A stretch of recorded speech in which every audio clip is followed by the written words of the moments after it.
Once an old treasure map appeared. It led to a place called Hyanshin. It was believed that in this city were hidden the secrets of the martial art Chonggija. This tale is like a spark. It rekindled the flame of the entire Murim world. This tale is like a spark. It rekindled the flame of the entire Murim world. For many years everything went its own way, and it seemed it would continue so until this moment. A towering cliff which looked like an ancient tower built by some sorcerer, trembled and buzzed from vibrations. From the very bottom up to the top, steam began to rise as if someone was sawing the rock from inside. The roar spread across the wide forests, echoing from the mountain peaks, and the cliff split in half. At the foot, between steam and smoke, a passage became visible, so dark and eerie, as if it was the very center of evil. Giant boulders thundered down to the foot, raising clouds of dust. Soon, in the wide breach, a silhouette of a man appeared. He was slowly crawling out of the darkness. Soon, in the wide steel flashed in the rays of the daylight sun. Of the darkness. A young guy took a deep breath of fresh air, finally escaped from that cave. When his eyes got used to the bright light, he looked around as if seeing such a space for the first time. Raising his head, he looked at the blue sky. Could it really be like that? The youth decided it was shock after a long time sitting in the cave. No matter how hard he tried, he could not remember anything from before he was brought there. Sadly lowering his gaze down, he realized only one thing remained in his memory. He felt anger and craved revenge, the only thing he clearly understood. Chonggija, a powerful bearded sorcerer and martial arts master, was his first and only childhood memory. A group of children stood before him while he gave a speech. He said, now they would not understand or believe, but in 10 years they must save the world. Chonggija gathered 100 children, and the hero was among them. He still remembered that cold look with which the terrible old man looked at them. It was as if there was no soul in his eyes. He coldly ordered them to obey him. He did not waste words and announced that training would start the next day, advising them to rest well. At that time, the boy was not afraid of him, probably because he was an orphan and had already seen scarier things. When the old man was already about to leave, he turned around and said, if anyone thinks of escaping, there is no way out from here. His laughter broke the silence and echoed loudly through the cave, bouncing off the walls. The sorcerer sealed the exit with a rock so that no one could either go out or come in. And after that, harsh training began. Sleep, food, everything was under strict control, and the children could not do anything independently. The first skill they mastered was the ability of 3 energies. It combined the powers of the earth, sky, and human. Then they learned to handle the sword, the 3 forces of the sword's energy, and also how to move the body in space. In other words, they learned everything. Chan even taught them how to walk properly. After 3 years, he gathered them again and said that they were capable of reaching a divine level in these arts. Within 7 years, each of them had to complete the training and become a powerful soldier. The master pointed at the door and said that later they would open it to break the threat looming over the world. They must train tirelessly, honing their skills to the highest level. Every day the boys trained as the ruler commanded. They knew nothing except each other and what Chonggija taught them. Even then the hero realized that he was not of sound mind, but could not understand why they were really doing this. He hated him, and the only reason he was still alive was the thirst for revenge. The face of the man who stole his childhood was etched in his subconscious as if on stone. It was all because of him, the same thing for years, day after day, without a single ray of sun. The fog filling the cave was actually concentrated energy, and that was why their skills grew much faster. But over time, that energy transformed so much that reality itself began to warp. Holes in space began to poke through in the cave, and each one led somewhere into the darkness. Soon from that darkness, something terrible began to emerge, something never dreamed of even in nightmares. Horrible creatures from the beyond, as ancient as death itself, and their goal was one: to kill. They were bloody, inhuman, like creations of the devil or his sick fantasy. That day the gates of hell opened. Vipers swarmed in a dense mass. And there was nowhere to run. The boys had to fight for their lives, even though they did not remember what they were protecting. Grabbing their weapons, 100 young men gathered into one squad and fought to the death, just as Master Chong had planned. Relying on knowledge of martial arts, the warriors did what they knew. They destroyed these terrible creatures. Every day dragged on with continuous horrors. Each of the warriors was incredible, yet these monsters never left the path. It seemed all the evil in the world had gathered in this place, and the young men were the guards holding back this onslaught. It was a battle for survival. Something was trying to slip into this world. But the monsters also grew stronger, and in the end only one survived. But the monsters also grew stronger, and in the end only one survived. The hero's memory forever etched the last phrase of his friend, a request, "Survive Hyunwoo." Looking up at the sky, the hero remembered what he was once called, Dan Hyunwoo. Reaching the nearest city, the hero walked down a wide street and looked around, for everything here was new to him. The boy walked forward until he came upon a tall building ahead, the Heavenly Hall, and decided to go inside. The hall was packed with people, a large building with many tables and serving staff. The young man slowly opened the entrance door and smelled the aromas of delicious food. Cho Soyeon was the daughter of the patriarch of the Cho clan, and something immediately caught her attention. She noticed the stranger. She couldn't take her eyes off Hyunwoo and couldn't understand what was wrong with this boy. She sat at the table next to Cho-in and asked him to look at that man. It was strange that he carried a sword without a sheath. The girl immediately noticed this detail. Her brother Cho-in, looking at the sword, immediately remarked, "It looks quite unique." The hero sat down at the table and they immediately brought him the first dish, aromatic rice noodle soup. Hyunwoo stared at the dish and tried to remember when he last ate properly. He carefully took the chopsticks and brought the fragrant noodles to his mouth, enjoying every moment. The food was so delicious and tender that the boy was stunned. It didn't even need to be chewed, it simply melted in his mouth. At the neighboring table, the men also liked the dish and asked for more. The girl kept glancing at the young man. He intrigued her somehow, and she couldn't understand why.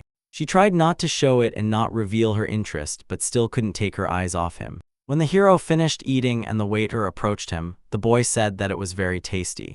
The man was glad that the guest liked the dish and continued standing, not taking his eyes off Hyunwoo. He waited for payment and, barely leaning forward, said to the hero, "5 pun for the food." The hero briefly voiced aloud and remembered that he definitely needed that money.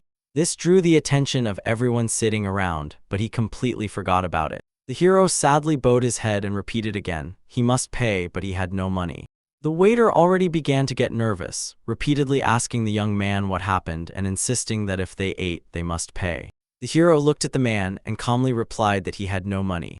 Pointing with his finger, the waiter made it clear, "The gentleman is very straightforward. If there is no money, then he should give his sword."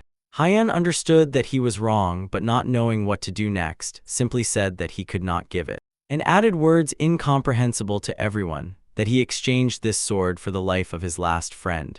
Angry and spitting, the man burst into a quarrel and shouted what this even meant, and that he was not going to pay at all. The outraged guests and warriors immediately jumped up from their seats. They wanted to teach the scoundrel a lesson. Noticing that his sister was about to do this, Cho-in dashed from his place and loudly called her name. The girl extended a coin purse to the waiter with a delicate hand to pay for the boy. The beautiful lady immediately took the man under control and he received his money. She could not act otherwise. Scratching the back of his head, the rough waiter could not understand the lady's kind gesture and stepped back, taking the money. The beauty looked Hyeon straight in the eyes and could not look away. They stood silently, without a single word. The hero looked at her and could not gather his words what to say now. After all, she had paid for him. Solyin could not take her eyes off his eyes. She realized that it was exactly them that caught her. They were like those of a child who had not yet seen the world. Opening his mouth, Hyeon was about to say something, but the words flew out of his head. He did not know what to do in such a situation. He silently turned around and walked away, leaving the girl in surprise. He felt shame but did not understand what it was. Solyin was sure the boy was trying to say something to her, but for some reason remained silent. A lot of questions were spinning in her head. The people who watched this scene were also surprised. Why did this young man just take off and leave without saying a word? If any of them were in his place, they would definitely have at least met the beauty. The guys looked through the open door and reproached him for not even thanking. Cho-in, calling him an ungrateful vagabond, stated that he probably really had no money. And that's not all, he added. The young man felt that he had no inner energy left at all. Covering her mouth with a finger, the girl fell silent and pondered. The sword was truly incredible. Here she remembered one moment she immediately noticed as soon as he entered the hall. She twitched, worrying about the boy. Everyone would immediately understand that this sword was made by a master craftsman. If he continued to walk without a sheath, he would definitely get himself into trouble. Going out into the yard, Hyun thought, if she paid for him, what was he supposed to say to her? Finally, the boy realized, once in childhood, for kindness he said thank you. That's what he should have said. There was a crazy influx of people in the Heavenly Hall, the best place in the city to sit with a large company. Almost all the tables were occupied, and people kept coming and coming. The influence of the Muram alliance was impressive in its vastness. The entire hall was filled with their warriors. Soyan Hanan commented, "There isn't even a place for a fly to fall here. Everything is filled with their warriors." Cho In did not expect the leader himself to make the first move and send such reinforcements. The head of the escort bureau, Sima Kal, explained that the bandits, along with their allies, are heading to Henshin. The leader was forced to do this. The man furrowed his brows and wondered why so many people were following him, probably because of his reputation. Changija is the strongest martial arts master in the history of Muram. They say he even possesses prediction skills and can read the flow of heavenly energy. He is not a human, a true god of magic and martial arts. In his final years, he created a martial art called the Radiance of the Shadow Sword, and it amazed the whole world. Using trap techniques, Changija passed this skill to an ordinary vagabond and turned him into a master in just 3 years. But this vagabond was recognized as an enemy of the Muram community, and he met a humiliating death. Search squads looked for Gija, but he disappeared without a trace. Then the patriarch of the Cho clan found a treasure map. It concealed secret knowledge. "That's why so many people now follow the patriarch," Sima said. He was appointed to follow her and protect the girl, and he calmed her so she wouldn't worry about the warriors. The girl remembered Haiyan and was going to follow him, but her brother stood in the way, insisting that he didn't know manners and decency. The girl was eager to argue, but had to listen to her brother, and Sima interrupted her. He reminded her that breaking away from the group would be too dangerous, and the head of the alliance was expected to arrive here soon. The girl was sincerely upset, but understood that the men were right and agreed. The hero wandered the streets and looked around. He was curious about how normal people live. By a stall, some unfamiliar man was bargaining with the seller and persuading him for a discount. A street musician was playing the flute nicely, and passers-by approached, listened, and clapped their hands. The young man had spent almost his entire life in a cave, training every day. He didn't know peaceful life and now just watched the everyday routine. Some woman was buying a gift for her son, and they looked happy. The child thanked his mother and smiled sincerely, and the mother gently stroked his head. For Haiyan, it was an incredible contrast. He could not get used to the new after the past events. In the cave, when they were left alone, they were still full of hope to get out of there. 2 warriors stood back to back, covering each other, and the friend asked Haiyan to do one thing.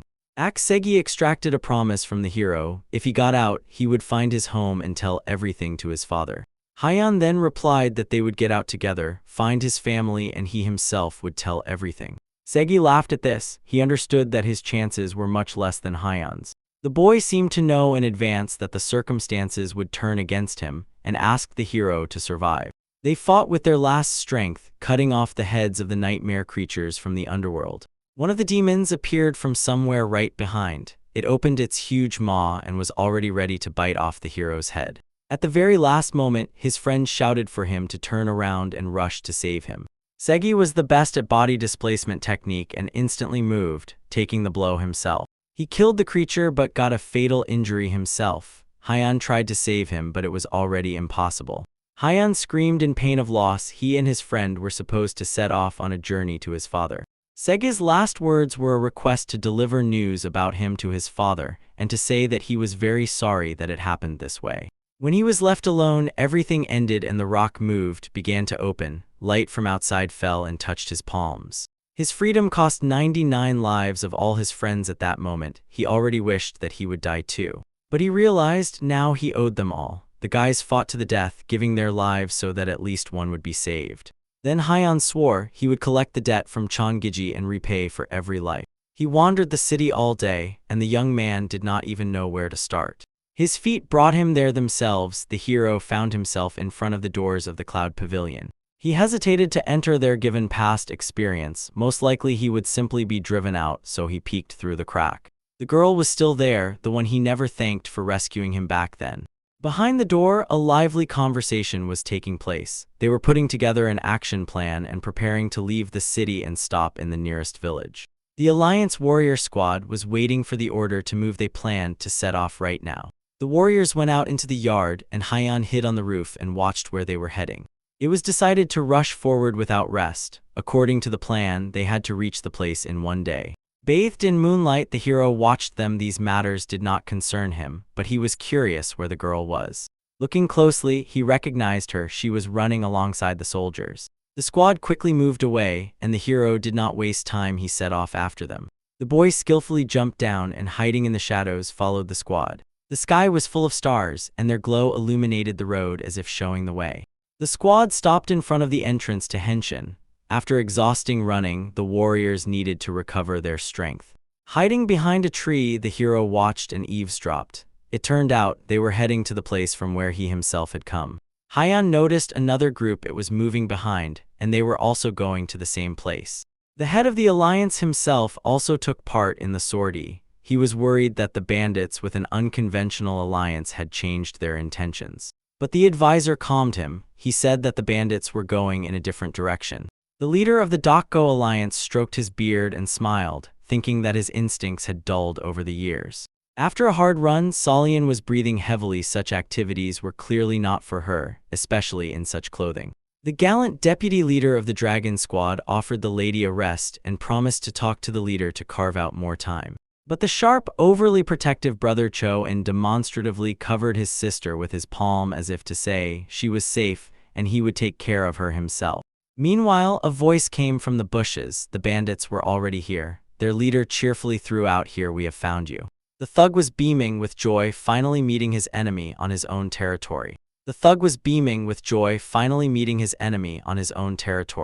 Advisor Chegel always stayed close and warned Dokgo to be careful. It seemed that an unconventional alliance had already joined the bandits. Advisor Chegel always stayed close and warned Dokgo to be careful. It seemed that an unconventional alliance had already joined the bandits. Looking at the demon, Dokgo immediately understood. Dealing with him would not be so easy. That beast was a master of martial arts. The alliance warriors bravely rushed to attack the leader, but their strikes did not touch him. The bloodsuckers slashed their swords faster than they could swing. One of the warriors tried to sneak up from behind, but the enemy seemed to have eyes in the back of his head. He deftly knocked down the opponent with a kick. He was like a whirlwind of death. With one leap, the bloodthirsty demon charged straight into the crowd of alliance warriors. Masterfully balancing, the demon literally ran over heads, knocking out teeth and breaking necks with his boots. The bandit leader tried to break through to the alliance leaders. All other soldiers were like toys to him. His strikes were fast and accurate. He fought like a true demon, confirming his nickname Bloodthirsty. Smiling, he said the little ones were finished. Now it was the leader's turn. Meanwhile, Dokgo was dealing with the demon's minions, ruthlessly cutting them down one by one. The demon loudly shouted Dokgo's name to attract his attention and was relentlessly approaching him. Two leaders, two forces met on the battlefield, the bloodthirsty bandit and the alliance leader. Their swords clashed. The forest was blinded by bright sparks, and the ringing of blades echoed around. Meanwhile, the bandits were winning, pushing back and brutally killing the alliance soldiers. Barely holding back their leader's attacks, Dokgo glanced at his people. Out of the corner of his eye, chances were slim. Looking straight into his opponent's eyes, the demon laughed in his face, provoking him. But Dokgo did not give up. He grumbled that Chong Jiji's weapon would be theirs. Watching the battle, Hyan heard this name, and it was as if he was cursed. The hero instantly sprang from his place and with one sword strike chipped off a huge piece from the boulder. The rock yielded easily and the hero tossed it upwards. He knew exactly what he was doing. The plan for this strike had already ripened in his mind. Hyan jumped above the battlefield and time seemed to freeze. At this moment, everything unfolded too quickly for anyone to react. With a swift sword strike, the hero sliced the stone into countless pieces, giving them incredible acceleration and filling them with energy. A real rockfall crashed down on the enemies. With heavy blows, he was killing people to death. Thanks to his ability to control three energies, the hero could hold the stone in his hands. The stones swirled around, knocking enemies off their feet, breaking skulls and bones, inflicting severe injuries. As soon as the hero stepped on the ground, all the bandits had already been defeated, and the stones still hung in the air, suspended in place and waiting for their master's command. No one had ever seen anything like this in their life. The alliance leader was delighted and could not take his eyes off. Solian was happier than anyone that this stranger had come. If the bandits had won, something terrible would definitely have been done to her. Everyone seemed enchanted watching the stones. They hung weightlessly frozen in place. The hero froze for a moment in place, as if scolding someone among the living, and then said only one phrase, "Where is Chan Gija?" He was long impressed by the stranger's skills, and he was gnawed by where that one came from. Advisor Chegal thanked the hero for the help and asked why he was searching for Gija here after all. That master died 10 years ago. Hyeon could not believe and gather what he heard in his head. What he heard turned everything upside down. He felt emptiness inside, his goal disappeared, and now he cannot fulfill his promise. The young man had no idea how it happened. The elder was incredibly cunning and strong. The boy did not want to believe that Gija was dead. His life no longer had meaning. Hyeon was so devastated that his condition began to spread to everyone around as an aura of emptiness. The warriors could not block it. The aura penetrated them and infected them like a disease. Even Hyeonwoo himself did not understand what was happening. He stood in a silent trance, and energy of emptiness flowed through his body. The Alliance warriors fell into a state in which they could do nothing, consumed by the feeling of loss. Hyeon endured all the horrors of that place, lost everyone he knew, and fled that hell to take revenge, but his target was already dead. He remembered the fallen comrades, how his friend, dying, asked him to tell his family about him. As if he was there again, lying among his friends who groaned, dying, and begged to be avenged. He had long been an experienced master. He realized that Hyunwoo was spreading the energy of emptiness and grabbed his sword. If this continued, all the warriors would lose their strength. It was necessary to stop it quickly. Seeing that something bad was happening, Solyun turned to Hyun, asking if he was okay. The boy saw the girl and gradually began to come to his senses. He remembered that she had been kind to him. His comrade was also kind to him and gave him his sword, begging him to survive. He survived thanks to the kindness of his comrades. And now, with Gija dead, he can no longer avenge them. The hero sighed heavily and came to his senses. The heavy feeling of helplessness receded, and all the warriors also regained consciousness, but could not understand what had happened to them. Looking around, Dokgo saw the energy of emptiness had disappeared, and Hyun had taken control of himself. The leader looked at the boy and could not recover from his abilities. Who was he anyway? Solyun called him once again, and Hyeon finally reacted, pulling himself together. The clever girl immediately understood and asked the hero whom exactly he was looking for. She turned to her uncle Dokgo and asked him to help the stranger. After all, he had saved them. She looked at the man with such innocent, sincere little eyes that he simply could not refuse. The leader fell silent, pondering. It was hard to refuse Solyun with her request. But he feared this boy. Almost all the Alliance warriors had succumbed to his void energy. Squinting, he examined the boy and considered his decision. Dongo understood that Hyeonwoo was undoubtedly dangerous, so he quickly dealt with all the bandits from the unconventional alliance. On the other hand, they had suffered heavy losses now, so keeping such a powerful warrior nearby was more beneficial than letting him go. Finally, he made a decision and firmly said that he agreed. Now everything depended on Hyeon, whether he would agree to the leader's offer. Dokgo suggested he work for the escort bureau and awaited his consent. Warriors, smiling, looked at each other. It was too serious a proposal. But the hero did not understand this and replied that he was not sure. Not just anyone is taken for this job, and Chon-in got angry that the guy was ignoring such an offer. Could he really want to refuse? Hyunwoo did not pay attention and calmly replied that he would be glad to agree, but did not know what it was. Everyone made a comical grimace, suddenly surprised how someone could not know about it, and Solyun gladly decided to explain everything. Coming closer, she enthusiastically told about this job. It is a service that transports cargo and protects the client. The other two warriors were not friendly at all and pushed Hyun away with disgust, considering him a peasant. They argued about his sword and both felt incredible power. The weapon was soaked with energy. This emphasized the uniqueness and power of the artifact. The guys guessed this sword needs a worthy owner, not some peasant. Hyeon was already planning how to take it for himself, but had to wait for the right opportunity when the leaders would go to Henshin. The sun was already setting and bright rays gently lay on the mountain tops, but the squad had no idea that someone had to worry. The magical mountain Henshin somehow restored itself, and the breach through which Hyeon passed closed. Admiring the mountain with excitement, Dokgo did not hide his joy. He had finally found this place, but the warriors were uneasy. The hero silently stared at the place of his imprisonment and realized, now there was nothing there anymore. He did not know about the legend that weapons were hidden there and did not understand why they were so stubbornly searching for this place. The commander's eyes shone. He was one step away from his goal and was eager to see the secret techniques of Jeonjiji. He ordered the warriors to search for the entrance to the cave, and they diligently examined the mountain. The advisor suggested breaking through the mountain by force and not wasting time searching, but the leader refused. He feared that the records might be damaged.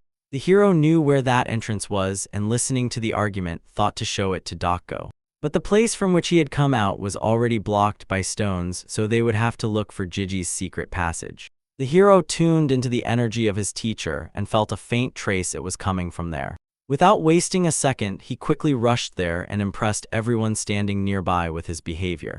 The hero skillfully jumped onto one of the boulders, leaping over several people. He precisely found the passage and landed exactly where needed, impressing everyone with his jump. Hyun exclaimed in amazement for a long time. How did he find out about this? The hero hid nothing and told that he used to live here. The girl looked at him sadly. This is a terrible place, and how can anyone live here at all? She noticed how Holian and his friend mocked him, and it became clear why he now looked so worn out. The commander loudly declared that he, the advisor, and the dragon squad leader would go on the search, and the rest must stand guard. The warriors accepted the order and saluted, raising a symbolic sign of respect. The leader bowed, thanked the hero, and said he was indebted to him again.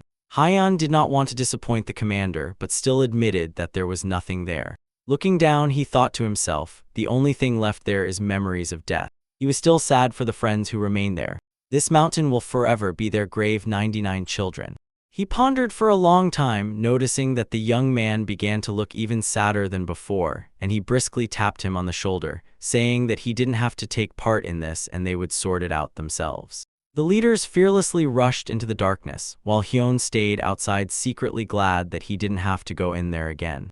He suppressed his anxiety, repeating, Jeonggija is already dead, so now it doesn't concern him. Solyun hurriedly and quite confidently climbed the steep slope. Having climbed up, she asked the hero with interest if it was true that he lived here. The young man fixed his gaze on this young lady. Something about her was captivating, and he wondered whether he should tell her his story.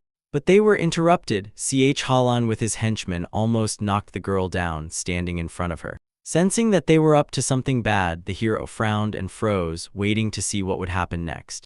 Solyun shouted angrily what they were doing, but she was not listened to. They said that he could be a spy for the bandits. The girl argued passionately, defending the hero, although he had saved them from the bandits, but Halan said it could have been a staged act. If Hyunwoo is really not involved, let him hand over his weapon, the warrior said with a sly smile. He fixed his gaze on the artifact, eager to take that legendary sword. The sword looks ancient and worn, but its deadly energy simply takes your breath away. Hyunwoo asked the scoundrel again, does he want to take it from him? And the latter, smiling, replied that if he understood everything, then he should give it up. Horian stood on backup, covering Solyun so that she wouldn't go to defend Hyun.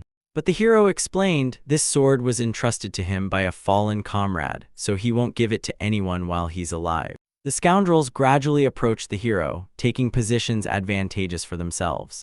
A fight was inevitable, so Hyun was considering possible scenarios. He closed his eyes for a moment and imagined what would happen next. They would attack together, one would press from the front and the other would flank from behind. The hero seemed to see the future. They were planning to attack simultaneously to increase their chances. A good decision would be to duck at the last moment and make a counterattack. At speed, they might collide and get confused, and that's when a counterstrike could be delivered. Opening his eyes, he stood calmly and watched the actions. Kolian exchanged glances with his henchmen as if they had done so many times before and sent secret signals to each other. Everything happened exactly as the hero saw and predicted. One flanked around while the first attacked from the front, pressing and distracting all attention onto himself. They were already close and preparing to strike simultaneously. Kolian reproachfully said, if you had handed over the sword to you, it would have been without unnecessary bloodshed. The hero prepared for the attack and reached for the sword. He needed to wait a little longer. A spark flashed in his eyes as if the energy of battle flowed into his body. A moment before the fatal blow, the loud voice of the commander sounded. He ordered to stop. The guys immediately hid their swords as soon as they saw the alliance leader. They came out of the cave one by one, but there was not a hint of joy on their faces. Saima carefully watched them, hoping they had found something. The warriors expected to see something incredible, what they would take from the lair of Cheonhiji, but their hopes were not fulfilled. The angry commander loudly commanded, "This is the end," and ordered everyone to retreat. The warriors stood at the foot of the mountain and carried out the order, once again giving honor with a symbolic gesture. Returning to Haiyan, Halian said that this time he was lucky, and set off. Salian immediately ran up to the hero. The girl was very worried and asked if he was all right. At first, the boy had no idea what the question could mean. No one had ever asked him that before. When he answered that he was fine, she sighed heavily and said that she had been worried. She looked at the boy and a thought flashed in her mind. They didn't even know each other's names. She stood up and introduced herself, Cho Salian. The hero was more reserved than the girl. She even noticeably blushed while he unemotionally said Dan Hyanwoo. Embarrassed and not knowing what else to say, she blurted out, "He has a nice name." The girl turned around and called him to follow her, saying that it was time for them to return. Thus ended the Muram Alliance expedition in search of the secret weapon of Jianjiji. Hubei province was a few days' journey from Mount Hengshan, a sprawling town stretched out on a wide plain between mountain slopes. Rumors had already spread in the city that the Alliance had found Jiji's secret weapon, and now they could conquer the whole world. Everyone was only talking about it, trying to extract details and what kind of weapon it was, but no one knew the Alliance immediately hid it. Rumors spread further and further, and at the Alliance headquarters they were racking their brains about what to do with it. The Alliance leader furiously slammed his fist on the table, and it was simply ridiculous, he said. No one will believe them, even if they say there was no weapon there. The elders of the Alliance sat around the round table at a meeting. It turned out the rumors had already spread as far as Wuhan. He told at length that they found almost nothing in the cave. There was only one thing. A wooden box, which most likely was thrown by Changjija himself, and next to it lay a letter. They inspected the entire cave, and in one of the halls a chest lay on a stone. There was nothing else that could be taken, and no secret weapon either. One of the elders carefully took the letter and tried to decipher what was written there. It was about some blood demon. He is to come to this land and shake the entire era. Jija warned he will plunge the whole world into chaos and destruction, and it is inevitable.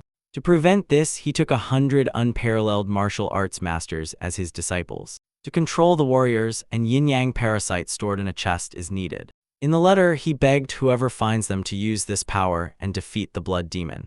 The elder took the chest in his hands and slowly opened it. Inside was something they had never seen before. The strange thing was that no one had ever heard of the yin-yang parasite before, and the letter did not mention 100 disciples.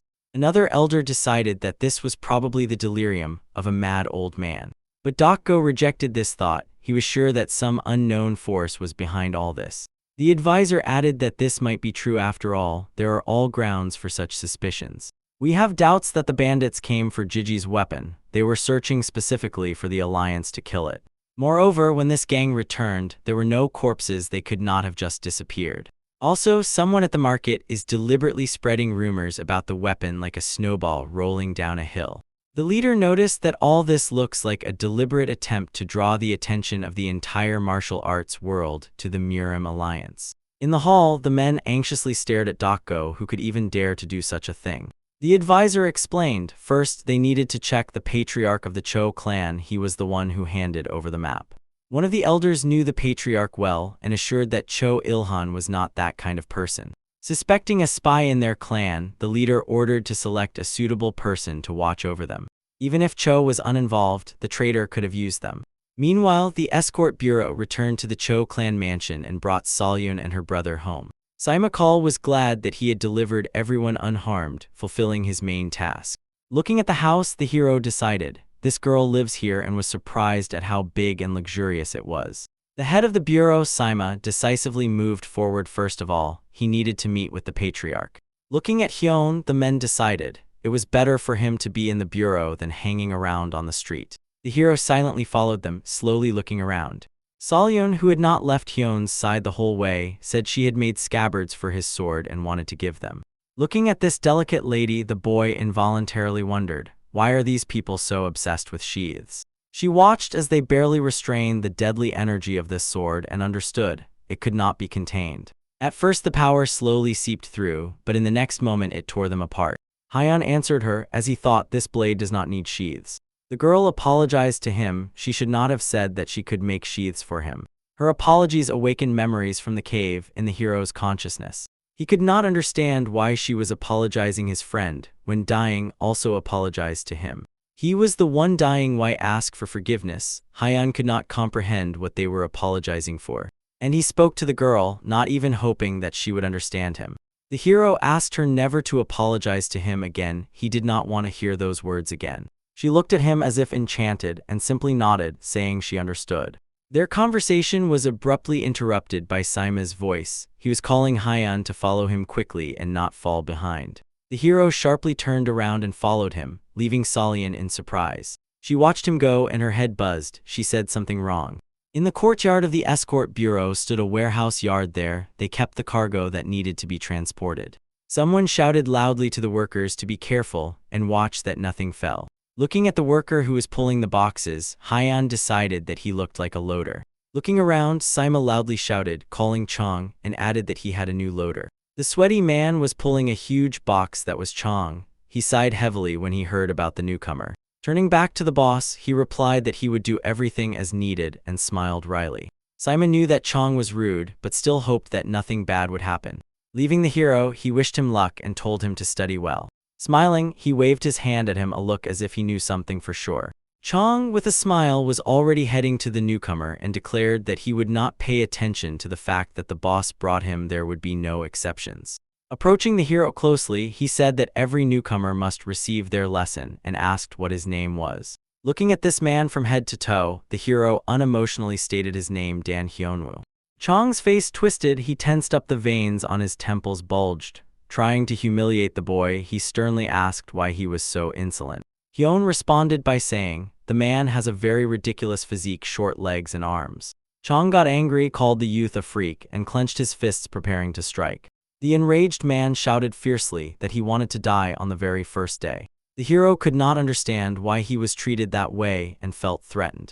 He asked himself, what should he do, cut him in half or not? Seeing the sword on the hero, Chong immediately fell silent, afraid for his skin. Pointing a finger at the weapon, he exclaimed that porters are not allowed to carry swords, and then began demanding that he hand it over. Looking Chong straight in the eyes, the hero dryly replied that he could not give it to him.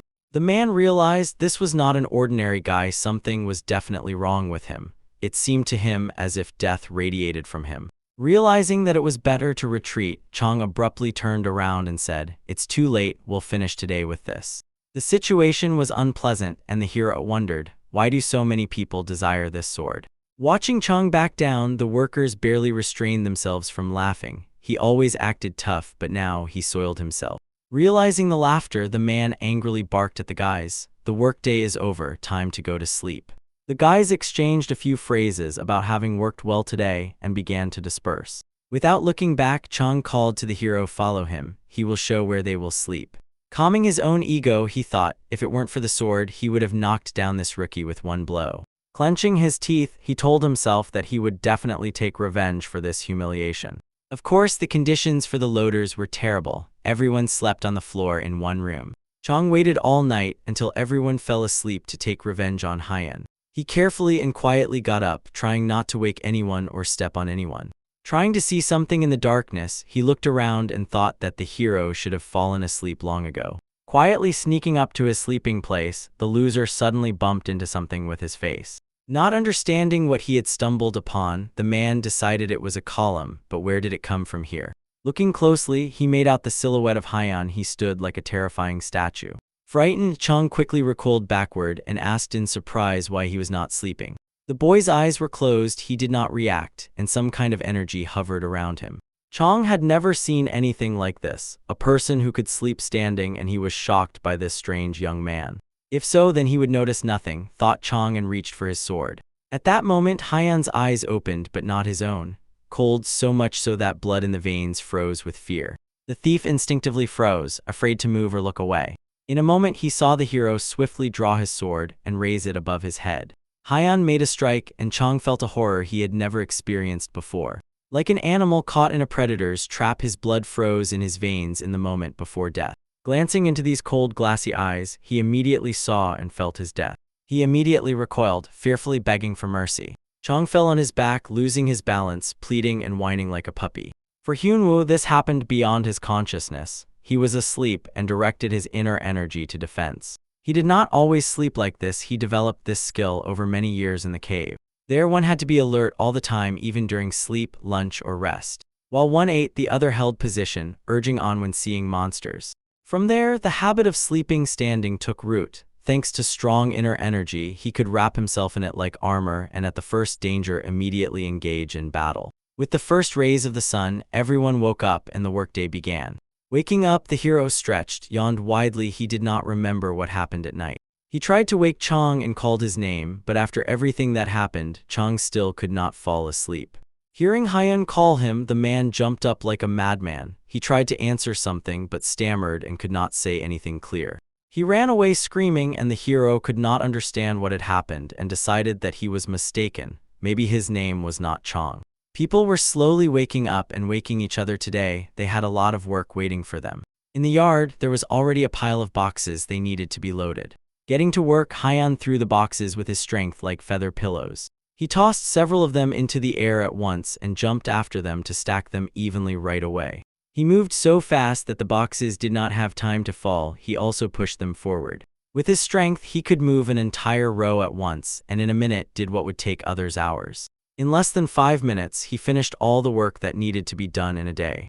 Glancing at his colleagues, he asked if he had done everything correctly. If so, it was nothing difficult at all. One of the guys said everything was correct but did not finish the sentence. Everyone was shocked by him. There were a few more boxes nearby, and Hyun asked if they needed to be loaded too.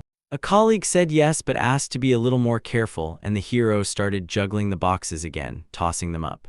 Understanding that they had nothing more to do, several colleagues simply left, wondering about the newcomer, and one of them remarked, "He will leave them without work." Near the door, they ran into Mrs. Salian, and she thought they were already heading to lunch. She still reached Hyun. His words about apology stuck in her head and would not let her be. She could not figure out what he meant when he told her never to apologize to him. After the workers, Hyun came out a minute later. He met her. She greeted the heroes and did not even notice that she called Hyunwoo simply just Hyun.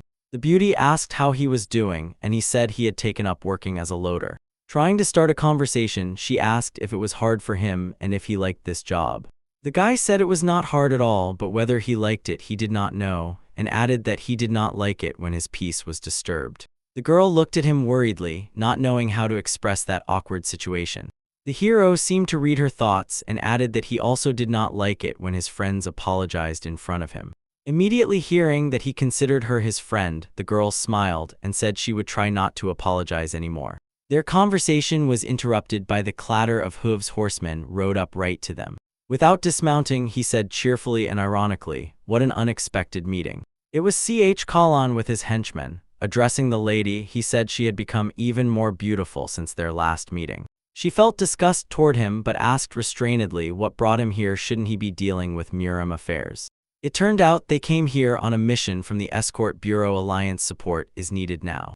They came for Hyun. He so eagerly dreamed of peace, but instead the world of martial arts shrouded in bloody fog. The center of evil settled in a secret place hidden among the mountains and concealed from strangers' eyes. The leader of the bandit squad brought the bodies of his men to the Lord's chambers and diligently knelt, awaiting his will. He, apologizing, reported that they still could not identify the culprit. From behind the scenes came a rough voice, saying this gang was strong enough to easily handle the Murim Alliance squad, yet someone still destroyed it. A large pale hand extended outside, radiating strong death energy. The bodies of the fallen simultaneously rose into the air. Blood magic enveloped them, sucking out the remnants of blood and energy. They spun in the air, mouths and eyes wide open as if dying again. The voice announced that they were all killed by one person, and if Chan Gija created a whole 100 such warriors, it would be difficult, but could they withstand the blood demon himself? The Lord laughed loudly and added that he was looking forward to the meeting. He gave the order to check everyone who was present at the battle near Henshin. The demon growled fiercely that he must find the bastard who smashed his gang. The sun brightly flooded the courtyard of the Escort Bureau mansion. The girl looked at Halon and understood. Hyunwoo had to leave. The young man liked this beauty. Every time he saw her, he was breathless. But he could not understand why she chose another, and why Hyun attracted her so much. Why was this ragamuffin Halon next to her? The girl gave all her attention to him, and he was insanely jealous. The loader with a sword looks ridiculous. Why take in your hands what you don't know how to use? He said, trying to humiliate the boy. Turning to Hyun, she said, "Don't listen to him and don't pay attention." When he heard that the girl addressed him informally so friendly, it made him angry. Hallian Pen Myron's younger sister immediately understood. Her brother was in such a hurry to carry out the Alliance's order to see Salian sooner. Suddenly a man approached them, greeted them, and said he needed Dan Hyenwoo. The hero responded and confirmed it was him, and Salian became sad she still couldn't be alone with Hyan. Seeing Lady Salian, the escort warrior Pyo greeted her and reported that he had arrived by the chief's order to train a new loader who would join the next mission. Looking at him anxiously, the girl asked again if he had just started working and already had to go on a mission. Halian beamed at this news. Now he had a chance to get closer to the girl, so he explained to her exactly what his job was. The hero replied that he did not know what an escort mission was, but he would not give up his sword. Pyo did not understand why this guy was so worried about the sword and simply told him to follow him. Halian urged the boy and added that he should move faster, otherwise he would be fired. His sister smiled casually. A thought flashed: these men behave like children, provoking each other. But looking at Hyan, she realized this boy was not like that at all. He did not even react to their provocations. Salian wanted him to at least say goodbye, but she called the hero when he silently turned around and left. Could it be that he was offended? Kalan decided that there was nothing special about it. Hyan, without looking back, told her that he would go after Pyo, and the girl watched him with her eyes. The hero said that he did not want to be fired. Maybe he did not fully understand what that word meant. She was actually sad and she wanted him to show her more attention, but she understood he really needed to go. The hero followed the warrior and did not give special importance to what had happened. He did not understand the nuances of people's attitudes. Pyo was actually a spy sent by the head of the Sima Escort Bureau. He was sent so that the warrior would watch Hyan and so that no problems would arise during the mission. And he even wanted Pyo to somehow get rid of him until he got close to Salian. Pyo then looked confusedly at the chief, not understanding why he could not just tell him everything as it was. He was already an adult, why treat him like a child? But Sima did not explain anything. He only smiled and said that he would understand when he saw Hyan. The warrior decided to ignore his manners, and that was understandable because he had lived alone in the mountains for many years. But the fact that the loader had a sword was really strange for everyone. On the way, he asked Hyan if he was learning to fence with a sword. The hero replied that he was studying the art of the three energies of the sword. Smiling, the warrior thought that he was training to also become a warrior in the Escort Bureau and said that this was the foundation of martial arts. But in a real fight, there are many better techniques and they work more effectively. Hyan noticed how Pyo drew his sword and questions spun in his head. Why is he doing this and what does he want from him? The warrior stopped, stood opposite him, and offered to show Hyan his skills. Not understanding, the hero asked again if he really intended to kill him. Looking surprised that the boy did not understand him, the warrior explained he just wanted to test their strength in a friendly duel. The hero looked at him and thought, why compete with strength? And briefly replied that he was stronger, so don't waste time. The warrior was instantly outraged by this audacity. Could he really be so confident? Pyo laughed. How could that be? He had trained all his life and that one just took the sword in his hands and already makes such claims. Smiling, Pyo added that he likes his confidence and that he is ready to teach how to become even stronger. Hyun nodded and stretched out his hand forward, performing some incomprehensible movements. He waved his hand to the left and to the right, saying stronger there, poking there, and faster here, throwing faster. The warrior looked at him in surprise and, not understanding what he was doing, asked. Hyun said that he is trying for the first time not to kill someone, so he needs to calculate everything carefully. While Pyo stood, the hero examined him, measuring height, distance, and everything else by eye. Pyo found it funny, and the hero, finishing, seriously said that he is ready now. He can avoid killing him. The warrior froze at this young man and realized what Head Sima had warned about. The warrior shouted, "Let's start," and rushed into an attack towards the enemy, preparing a strike on the run. He drew his sword and aimed for a strike, approaching exactly at the right distance. The hero stood still and watched every movement of the opponent closely. He calculated and imagined how his attack would look: a wide sword swing immediately into a comfortable fighting stance. Having such strength to not kill Pyo, one had to strike very carefully right in front of oneself. Contracting into a focus, the hero instantly lunged with the sword in a swing, pouring all skill and energy into the strike. The sword, filled with inner power, shone like lightning in the night sky. With an incredible roar, it struck right in front. The strike was accompanied by thunder and lightning, as if a lightning bolt from the sky hit the very spot where the hero struck. Releasing the sword from his hand, Pyo was disarmed and stunned by the thunder. The force of the blow threw him back, and the young man flew a good 5 meters. He hit directly on his back and slid several more meters on the ground. For a moment, he was completely knocked out of his body, and he slowly opened his eyes after the blow. Coming to his senses, he lay on the ground, gathering his thoughts together. Approaching and looking down at Pyo, Hyan asked if it hurt. And the warrior, slowly getting up, asked in surprise what kind of technique that was. The art of the 3 energies of the sword, and the technique was called Heavenly Storm. Still sitting on the ground, the warrior said that this was nothing like the 3 energies of the sword. When he was struck, it seemed to him as if a real thunder from the heavens tore his body apart. I wonder if the head of the bureau knows that this guy is a martial arts master. Summarizing, the hero said that overall he was stronger. Pyo laughed, still unable to believe that this guy looked innocent, like a child, but had incredible strength.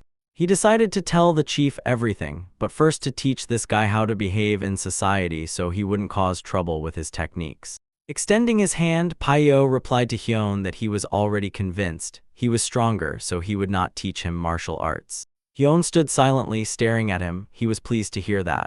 Expecting the hero to extend his hand, the warrior said, "In such a situation, you should offer your hand to a comrade and help him up." The hero let out a long ah, realizing what was expected of him, and extended his hand. Since then, Dan Hyunwoo began to learn how to behave with others. He settled in Pyo's home. It was a small, cozy house with its own yard. Pyo slept in his quarters, and Hyun stood nearby, and this clearly surprised him. Thanks to Pyo Hyun, he began to learn to read and understand everything around him. The hero did not even suspect that changing clothes on the street was forbidden, and, surprising everyone with his behavior, caused a commotion. Pyo barely managed to stop him and barked at him not to undress. Eventually, Hyan became a loader under Pyo's supervision and gradually began to open his heart to the world. He was so shameless that he could even take off his pants right in the middle of the street. Pyo had to teach him everything. Pen Myern, Ch Holland's sister, showed interest in the young man and sometimes went out to the workers and watched him. The leader of the Muram Alliance ordered them to watch the patriarch of the Cho clan, so they constantly stayed on the escort bureau's territory. He believed that the patriarch was somehow connected with the Green Forest bandits, and if that was true, they had to find evidence. Pen was a smart and dedicated girl, unlike Ch Holland's brother. She had long understood there was nothing suspicious in the entire estate except for this naked young man. She also noticed how Lady Solian glanced at this savage. And she wondered about her strange taste, why she was so taken with him. The lady often went out to the terrace to look at the young man. It seems Solian finally fell in love with Hyan. She thought only about him. Although she was not with him, she was still glad that he became a full member of the escort bureau. Finally, the day came when it was time for them to set out on the journey. This was Hyan's first mission. The horses that were to carry the cargo were already prepared, fed, and equipped. The head of the bureau gave instructions to the leader of the escort squad. This was a very important mission, so he wished them luck and hoped they would return safe and sound. Commander Ma Yuk, sitting astride his warhorse, accepted the order and assured the chief that he would return everyone safe and sound. Having given the order for everyone to take their places and move out, he rushed forward and began the escort mission. Strong horses rushed and pulled the huge cart loaded with crates. All the warriors were ready to escort the cargo and defend it if bandits attacked. Everyone was happy except Solian. The girl knew she definitely would not see Hyan for several months. As a rookie, Hyan had to follow his mentor. They stood waiting for their turn to set off after the column. Thus began a new stage in the life of Dan Hyunwoo with his first escort. A few days before this, Cheolian and his sister visited the patriarch for an audience. Cho Il-hyun, glad to see representatives of the Black Dragon gang from the Muram Alliance, politely invited them in.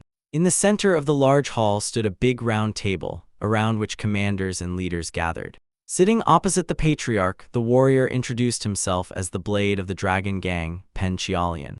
Il-hyun smiled and asked who his friends were, with whom he had come. Bowing, holding with his left hand, Cheolian's best friend introduced himself as Nagmun Jin and politely bowed. Next to the brother sat Pen Myern, and the girl smiled at the patriarch and greeted him just as politely. The Pen clan was known as the strongest martial arts guild in Hebei, and the patriarch was glad to secure their support. His attention was immediately drawn to the girl, elegant and refined. She would be a wonderful match for Cho-in, his son. Pouring everyone a shot as a sign of hospitality, the patriarch hoped they would help his children learn more about martial arts through experience exchange. The guys thanked for the hospitality, and Cho Il-hyun thought, if they communicate, it will help bring them closer. Drinking the strong drink, Myron recalled the goal for which they had come here. The leader of the Dokgo Alliance sent them to the Patriarch with an order to find out if the Cho clan has any connection with the bandits from the Green Forest. Noticing that his brother kept glancing at Solian, Myron slightly scolded him. Apparently, he was clearly not thinking about the mission. She said sharply to him that all he does is look at the Patriarch's daughter. The beauty with the sword really attracted attention. The quite Tindanta girl was skillfully learning martial arts. Myron said that she had been watching them for several days. Solian did not even pay attention to him and only looked at that strange porter. Looking at his sister Holian, he replied that she should not worry about him. He heard that Hyun would go to escort the caravan and would be gone for several months. And until that moment, he would have enough time to win the heart of Lady Solian. Traditionally, before setting off on a mission, the warriors were given a farewell meal. They prepared delicious food meat and many different dishes.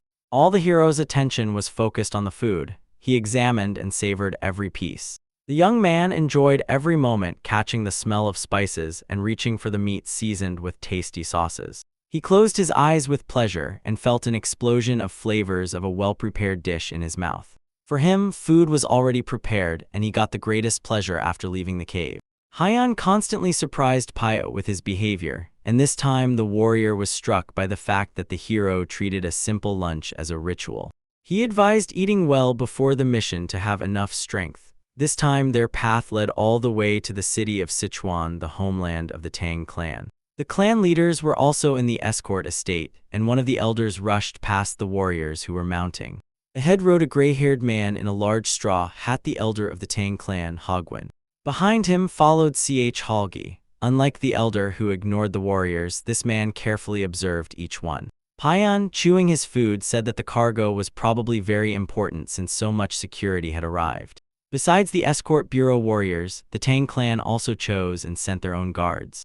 Watching them pass by Payan, he wondered how valuable the cargo they had to deliver was. Continuing to chew, Hyun noticed the elder and felt the energy of this master. A butterfly landed on the elder's straw hat and the man felt it, slowly fluttering its wings, shaking pollen off the flowers. The master had an incredibly fine sense of smell and scent perception. The butterfly had already begun to annoy him. Raising 2 fingers, the elder lured the insect and disintegrated it with his energy. Passing near the table where Hyun was dining, he suddenly felt something. His companion, who stayed behind, noticed. Something caught the master's attention. Among these porters there is someone with very unusual energy. He grumbled and, looking closely at the guys, seemed to be evaluating them. Squinting, he strained his gaze. He was staring and searching in that person. But there were too many porters and warriors at the tables. It was hard to tell who was different in what way. He had already seen Hyun, but at that very moment the hero felt someone was trying to read him. At that moment, Ma Yuk, the head of the escort squad, approached Hogwin, distracting the elder. The man loudly reported that the preparations for departure were complete. Everything was going according to plan, and there was no need to worry. The elder thought that it was the energy of the squad leader Ma Yuk and was surprised that he had not noticed it before. The elder announced that the journey would be long and asked to depart quickly to arrive sooner. Sitting on his horse, he shouted like a loudspeaker across the entire yard so that all the warriors and porters of the gang would finish eating and listen carefully. Speed is the symbol of the Henan Escort Bureau. Usually the road to Sichuan takes 4 months, but they need to make it in 1.5. The warriors loudly confirmed the order, and some grabbed their heads, considering it impossible. Pyo began to worry whether Hyun could keep up such a pace and told him to try not to fall behind, because he would be immediately fired from the bureau. Finishing the speech, the commander loudly shouted forward and quickly jumped ahead first. "Do not fall behind," Hyun thought over in his head. Why did he say that, and what could it mean? Escort missions with Commander Ma Yuk are usually distinguished by particular difficulty. He strictly adheres to the rules and cannot tolerate easy ways. The main feature is that the pace must be maintained not only by the warriors. The porters must run with them at the same speed as the carts with horses. Pyo, breathing heavily, ran alongside Hyunwoo and thought that it was not easy for the novice, so he tried to support him. He said to endure a little longer rest is very soon. But for the hero, this speed and pace of movement were no more difficult than a usual walk. The caravan rushed all day without stops until the sun itself disappeared behind the tree crowns. Then the group stopped to rest. All the warriors and porters, exhausted by the road, lay down to sleep right on the grass. The squad commander asked Pio why Hyun was not sleeping, and he, smiling, explained he sleeps standing.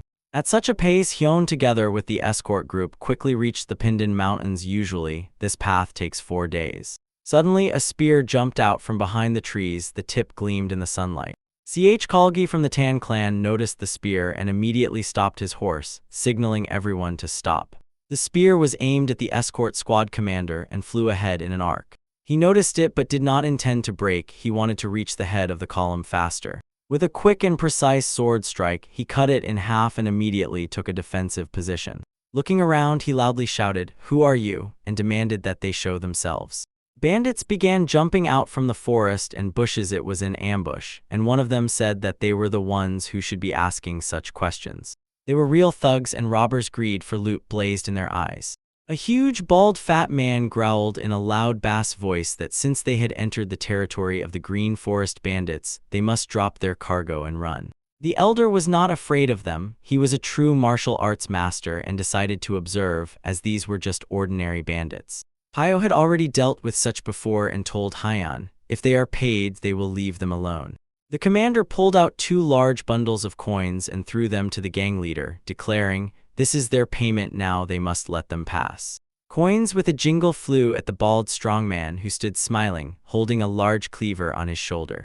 This time everything went differently than he expected. With a quick strike, he cut the bonds with his cleaver and they scattered around. The strongman shouted angrily that they no longer needed his coins. Let them drop the cargo and get out while they're still intact. With unexpected agility, he jumped several meters, raising his weapon to attack the gang leader. Pio, who was sure the bandits would take the money and leave, shouted angrily, "What the hell made them dare to attack them?" Looking at the bald bandit leader, Hyun told Pio that this fat man thirsts for blood.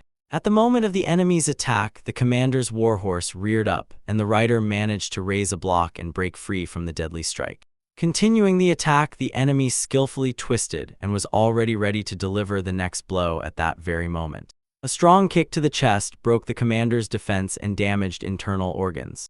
The rider was thrown from the saddle and fell to the ground, while the horse, startled, twitched and ran away, raising dust with the sweep of its large hooves. Having killed the commander, the bald man laughed loudly. Do they really think their miserable bureau can handle their gang? Accepting the leader's order, the bandits rushed headlong into an attack on the confused escort warriors. Frightened, Chong slowly began to retreat backward, not knowing what to do with this onslaught. Tan Hagwon, observing the situation, realized these were not ordinary bandits of the Green Forest. Someone was behind them, otherwise they would have just taken the money. The bald one took the elder Tan as his next target and loudly called out to the old man. Did he really think they were ordinary bandits? This is the elite of the Green Forest. The fat one, like a wild boar, charged at the old man and rushed, shouting that it was an honor to die by his hand.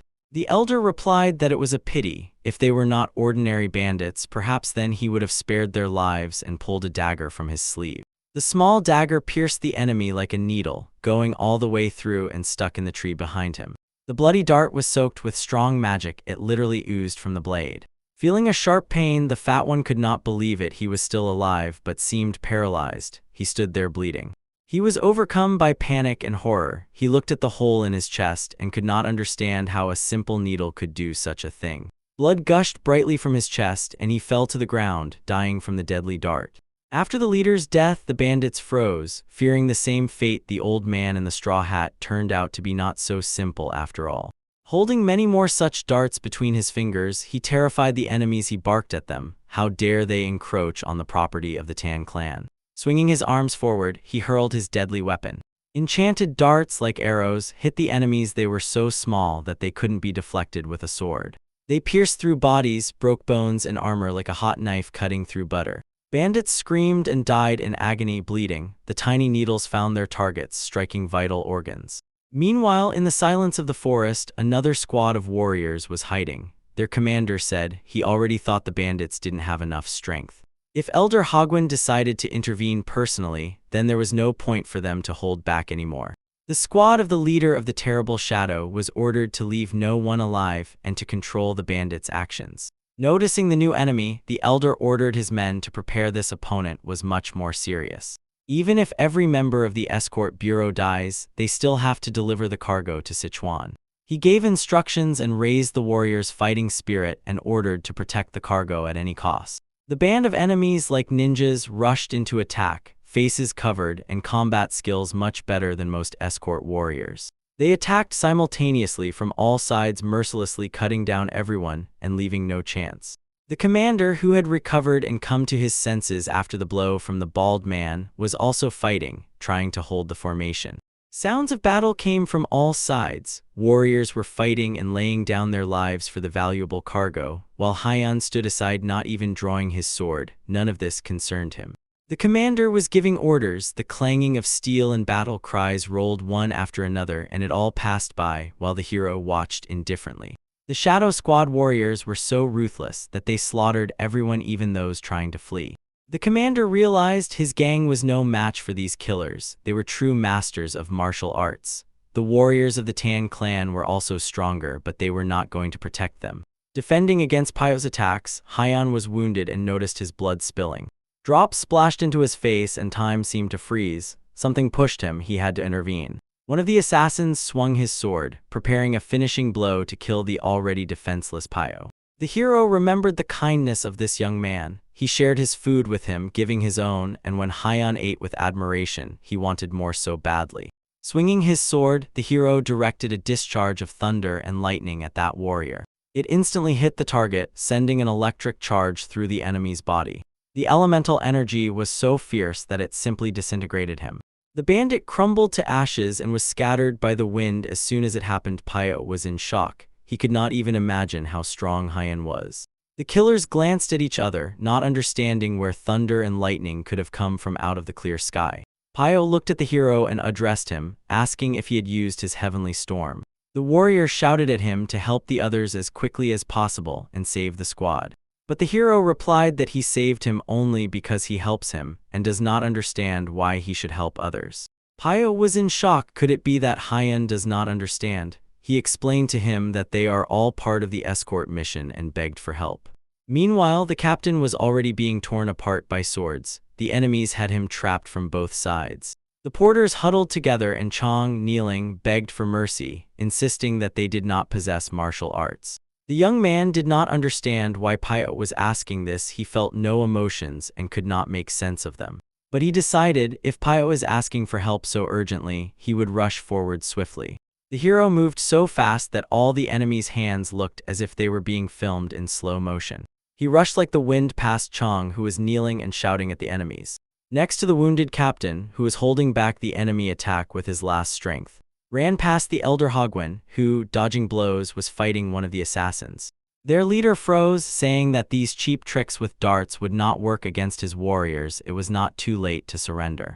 The only one who noticed Hyun was the elder. He felt that something had passed by him. The hero used his skill of rapid body movement. The space around him seemed to compress, and after taking one step, he was instantly all over the battlefield. In a moment, having bypassed all the enemies and cast his spells, the hero decided that it was enough. The next moment, a chain lightning with a loud thunder instantly covered all the enemies, passing millions of volts through them. Looking around, the hero watched as the ash slowly scattered around. Lifted by the wind, it swirled and sprinkled everything around, settling like snow. Watching this, the leader of the terrible Shadow Clan was amazed. In less than a second, the entire core turned to ash.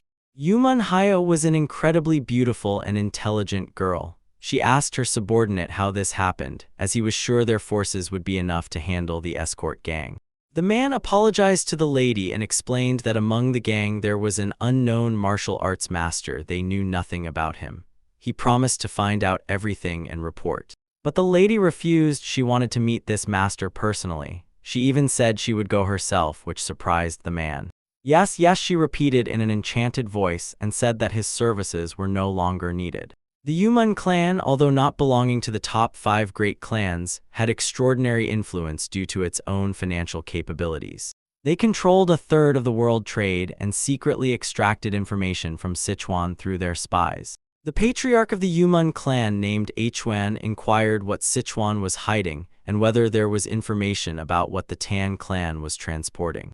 It turned out that Sichuan Tan had succeeded in making thunder bombs and, thanks to the escort bureau, transported them to the main headquarters. The elder fed the bird, pondering. He knew that the head of the HWA clan was a descendant of the Thunder sect, so it turns out they united with the Tan clan and established production.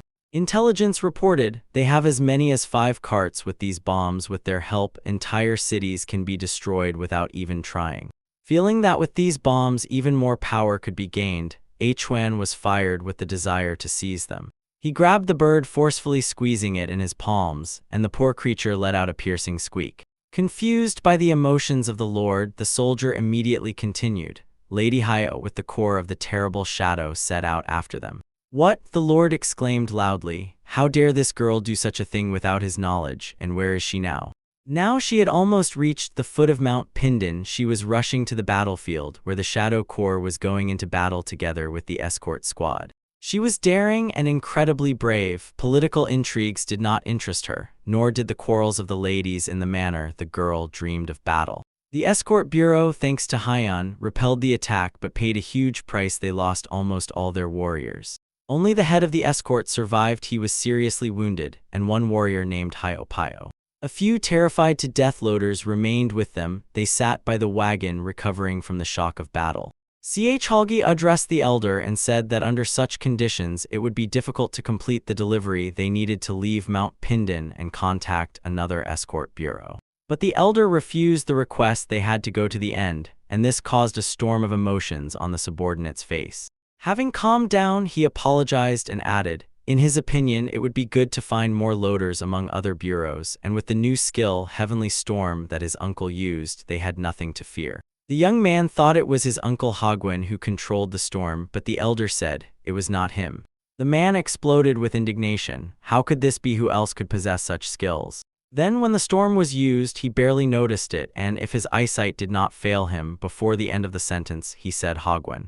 It was Hyanwu, that loader with the sword. Looking at the boy, he added. Approaching the hero, Hagwin asked which sect he belonged to, trying to learn more about the young man. Hyan asked again what a sect was, and the elder explained, it is a place where martial arts are taught. Chonggija did not teach them martial arts. He explained the theory and revealed what the 3 energies of the sword are. He gave them basic skills, then disappeared, leaving them to survive in this hell. All the hero's skills developed naturally in brutal battles when he was on the brink of death. These skills belong only to him, and there is no place where he studied. Therefore, the hero answered that he has no sect. Out of surprise, the elder gaped. How come he has no sect? Could these skills have fallen on the boy from the sky? Seeing that Hyan was talking to Elder Pyo fiercely, he rushed to them, worried that he might somehow offend the old man. Pyo stepped between them, trying to calm Mr. Hagwin. He apologized for his friend and explained that he had lived in the mountains for a long time and does not know how to communicate with elders. While the warrior was speaking, the elder watched over his shoulder directly into Hyan's eyes and thought that he was one of those brats who consider themselves better than others. Pyo whispered to the hero, throwing out that if he continues to speak to people the same way, he better keep silent. Turning to the warrior, the elder praised him, saying that he is stronger than he appears at first glance. Glancing at the boy, he appointed him to the position of Ma Yuk, head of the escort squad. The elder noticed that Hyan was listening to Pyo, so they would be under the protection of the Heavenly Storm. This turned out to be unexpected, for the young man could not come to terms with it. How was he supposed to lead the gang then? The wounded commander confirmed that this decision was correct and added, Pyo was left alone, so he himself must return back for reinforcements. Glancing at the porters, Ma Yuk said that now he himself would lead them and must complete this mission. Understanding that no one else could truly take on this responsibility, Pyo agreed. Showing the symbolic sign, he said that he did not consider himself worthy of this position, but was ready to take on the role of leader and carry the escort mission all the way to Sichin. Everyone agreed, and the elder said, it is already late to travel today, better to rest until morning, and then set off. Kalgi stared piercingly at the hero. He could not understand how an ordinary loader became a martial arts master. Thus, Pyo unexpectedly became the leader of the gang and headed this difficult mission. At sunset, the men agreed on who would stand watch and when to sleep. Meanwhile, Ma Yuk was rushing home madly to report the attack as soon as possible and to call for reinforcements. He raced without stopping, thinking that no matter how strong Hyo was, if the attacks continued, everyone would be in danger.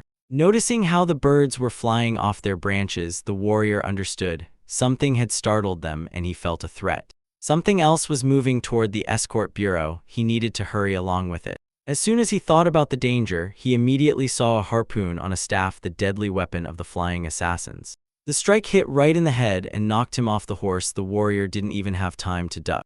The shining staff snapped forward like a whip and appeared out of nowhere. The rider had no chance left. Dragging clots of blood behind him, it immediately returned to its owner. The band of assassins, jumping from tree to tree, seemed to fly over the tall forest. They were phantom killers of the Blood Demon Corps, masks on their faces, and in the darkness their eyes glowed like a predator stalking its prey. Ma Yuk was not their target. They removed him so he wouldn't warn about the attack. Now they can calmly gather and prepare for the attack on the Cho clan estate. Despite the late hour, the patriarch and head of the escort bureau Sima were still working, breathing heavily. Ilkhan finally whispered, "When will this end?" Sima suggested stopping for today, but Ilkhan refused, saying that if they postponed, the desire to do this would only decrease each time. Suddenly he froze, listening. It was too quiet around. Ink slowly slid down his brush as he listened to his own feelings, and suddenly he felt danger. At that moment the first screams were heard, and a wild noise rose in the yard. A large drop of ink splashed onto the wooden table, scattering it. Likewise, in the yard, drops of the first blood sprinkled the floor of the estate. The attack came suddenly. The warriors did not even have time to take up their weapons. Hearing the screams and the alarm signal, the leaders indignantly jumped up from their seats. A pack of assassins rushed, quickly cutting down everyone who stood in their way. The order was one: leave no one alive. Grabbing his sword, Sima was ready to fight and rushed to the door, shouting how dare they attack the Cho clan. But the patriarch stopped him and shouted for him to return. Turning around, he looked at the leader in surprise, not understanding what was wrong. The leader explained that he was burning with an incredible thirst for blood from the attackers, but if he entered the fight, nothing would change. They still would not be able to win. A brutal massacre unfolded in the yard. The forces were unequal. The assassins proved to be true masters of martial arts, and the clan warriors could not resist them. Sadly but resolutely, the leader stated that they now need to move to another place. Leaving everything behind, they ran swiftly down the dark corridor, hoping to arrive before the attackers. Solian was sitting in her room, suspecting nothing, preparing for sleep. Sima and his brother stood in the doorway and urged, "Quickly grab your things, we urgently need to run." There was no time for explanations. The girl got scared. She anxiously asked where her father was, realizing that something terrible was happening. The entire estate was engulfed in flames from all sides, and cries for help came from everywhere. Servants, workers, guards, all were brutally killed. No one could stop or resist these murderers. Their leader gave one more order: to visit the escort agency, which was near the estate, and also kill everyone there. Meanwhile, horses were already driving those who managed to escape this hell to a safe place. Sima pushed the nobility further away. They galloped into the dense forest, trying to escape. Wooden houses burned like matchboxes. The fire spread from one building to another. Looking back and watching the smoke clouds and reflections of light from the fire, Solian realized the flame had engulfed the bureau. The girl stopped the horse, but Sima, turning around, ordered her to go forward and not look back. She was worried about her father, who stayed there, and the man reminded her who her father was and that he could not do otherwise. He is Cho Ilhan, the strongest spear and patriarch of the Cho clan. It is his duty, even if he has to lay down his life. Grabbing his legendary weapon, the man swung it and prepared for battle. Releasing energy, he broke through the wall with an explosion and burst onto the street straight from his office. His spear skills were unmatched throughout the entire Zhejiang region. The explosion caught their attention, and their leader, looking up, saw Patriarch Ilhan. With a shout, he jumped down, ready to face a fight against a huge number of enemies. The assassin commander ordered to bring his head, and the crowd of killers rushed into attack. Meanwhile, Sima tried to bring Solian to her senses, explaining to her that the father deliberately stayed to buy time for her. Trying to persuade the girl, the brother added she must trust her father, but she still could not dare to leave him. Turning to the dragon gang of Sim said they needed to hide and asked if they could go with them. But Pen replied they urgently needed to return to the alliance. Halian, feeling this, thundered at his sister, not sharing her intention. She also wanted to find a safe place to hide. But Pen explained these killers are martial arts masters. They are not just warriors. It is urgent to inform the alliance about this. His friend confirmed, "The girl is right, we need to set off so the alliance has time to prepare, because this is a huge threat." Looking at the warriors, Sima realized they would not help them, and then only one option remained. The man remembered the Loader Hyunth one who defeated all the bandits of the Green Forest in Henshin. Making a symbolic sign as a farewell, he said that they would find a safe place. Thus the company split. The Dragon's gang abandoned Sima with Solian and her brother and rushed to the Murim Alliance estate. Looking back at the girl, the man said they needed to hurry. They had to catch up with the escort mission. Solian remembered Hyenwoo a good idea. She believed he would cope with the enemies. Tears glistened in her eyes, hoped her father would save himself, and spurred her horse. The killers slaughtered everyone who was in Cho's estate. The buildings were burning and corpses covered the parade ground floor. Repelling the first attack of the assassins, Ilkhan was wounded. He held onto his spear, but his spirit was not broken. Hoping to find out who they were and why they attacked, he addressed the leader with this question. A hoarse laugh burst out among the assassins. A dark silhouette was walking towards him, and the warriors were retreating. The stranger hid his appearance, darkness enveloped him, and the demon's eyes glowed ominously. Ilkhan shouted angrily, ordering to show the face before death. He wanted to know who it was. Suddenly, a hand stretched out from under the wide cloak. It opened, and at the end were huge black claws. Seeing the hand with black nails before him, the warrior immediately recognized who it was, but could not understand why he was alive. He managed to utter only the first 3 letters Chan before the deadly grip crushed his head. The demon roamed the ashes until morning, admiring with delight the flawless work of his phantom killers. Calling his servant, he asked where they were now, and the servant reported, the assassins were pursuing those who fled. Raising his eyes to the Lord, the servant cautiously asked, why destroy the Cho clan after all? The Lord, asking, double-checked, does the servant know what connection binds him to Chan Gije? He smiled mysteriously, waiting for an answer from his servant, whom the bloody shadow had baptized. The warrior knew they had been rivals all their lives, but the rest remained a mystery to him. The demon explained that Gija had kept him for many years. There was a bond between them that could not be broken, and now only he remained. It was here, at the Cho clan estate, that Gija decided to gather 100 disciples to stop him, so, as the demon said, it was logical to start from here. Laughing and enjoying the smell of burning flesh, the demon said that this was only the first step in destroying all of Gija's plans.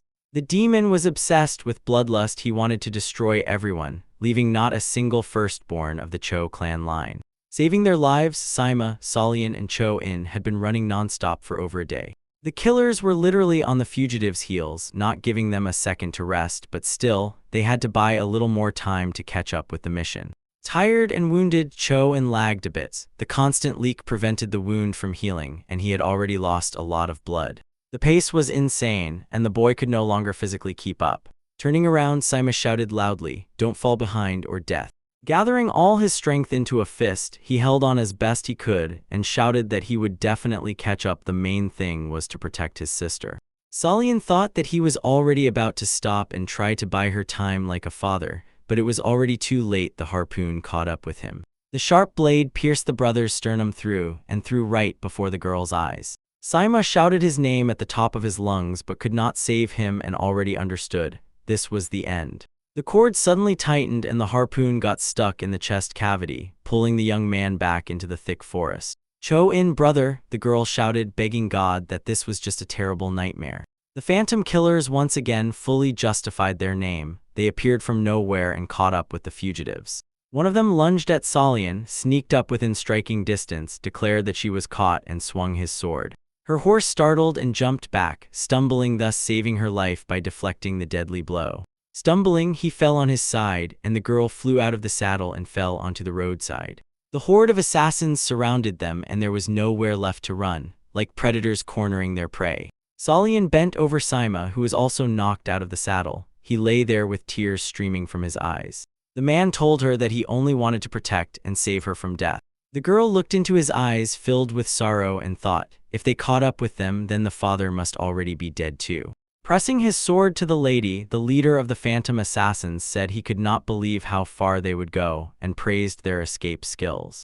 But there was nowhere left to run. The assassin raised his sword above Solian's head to finish her off. The poor girl closed her tear-wet eyes and endlessly whispered to herself, I don't want to die, save me." At that very moment, lightning split the night sky with a bright streak. The sword held in the assassin's hand shattered into pieces. Hyenwu managed to give the girl a second life just in time. Opening her eyes, she first saw a bright light and thought she was already dead. But when the lightning's glow faded, Solian noticed Hyan and could not believe he had found her. The warrior had already finished the attack, and the girl said his name, still not trusting her eyes. Looking at the enemies, the hero turned to her and explained that he heard her call when she begged to be saved. Tears streamed endlessly from her eyes, and in her heart she was happy and grateful to Hyan for being there. How he heard her, he did not understand himself. Their gang was slowly riding along the road, well lit by the moonlight. He slowly moved, accompanying the cargo, but suddenly jerked and stopped. He felt something and began to listen carefully. Some words, no voice, no sound, they were thoughts, and he read, "Please save me."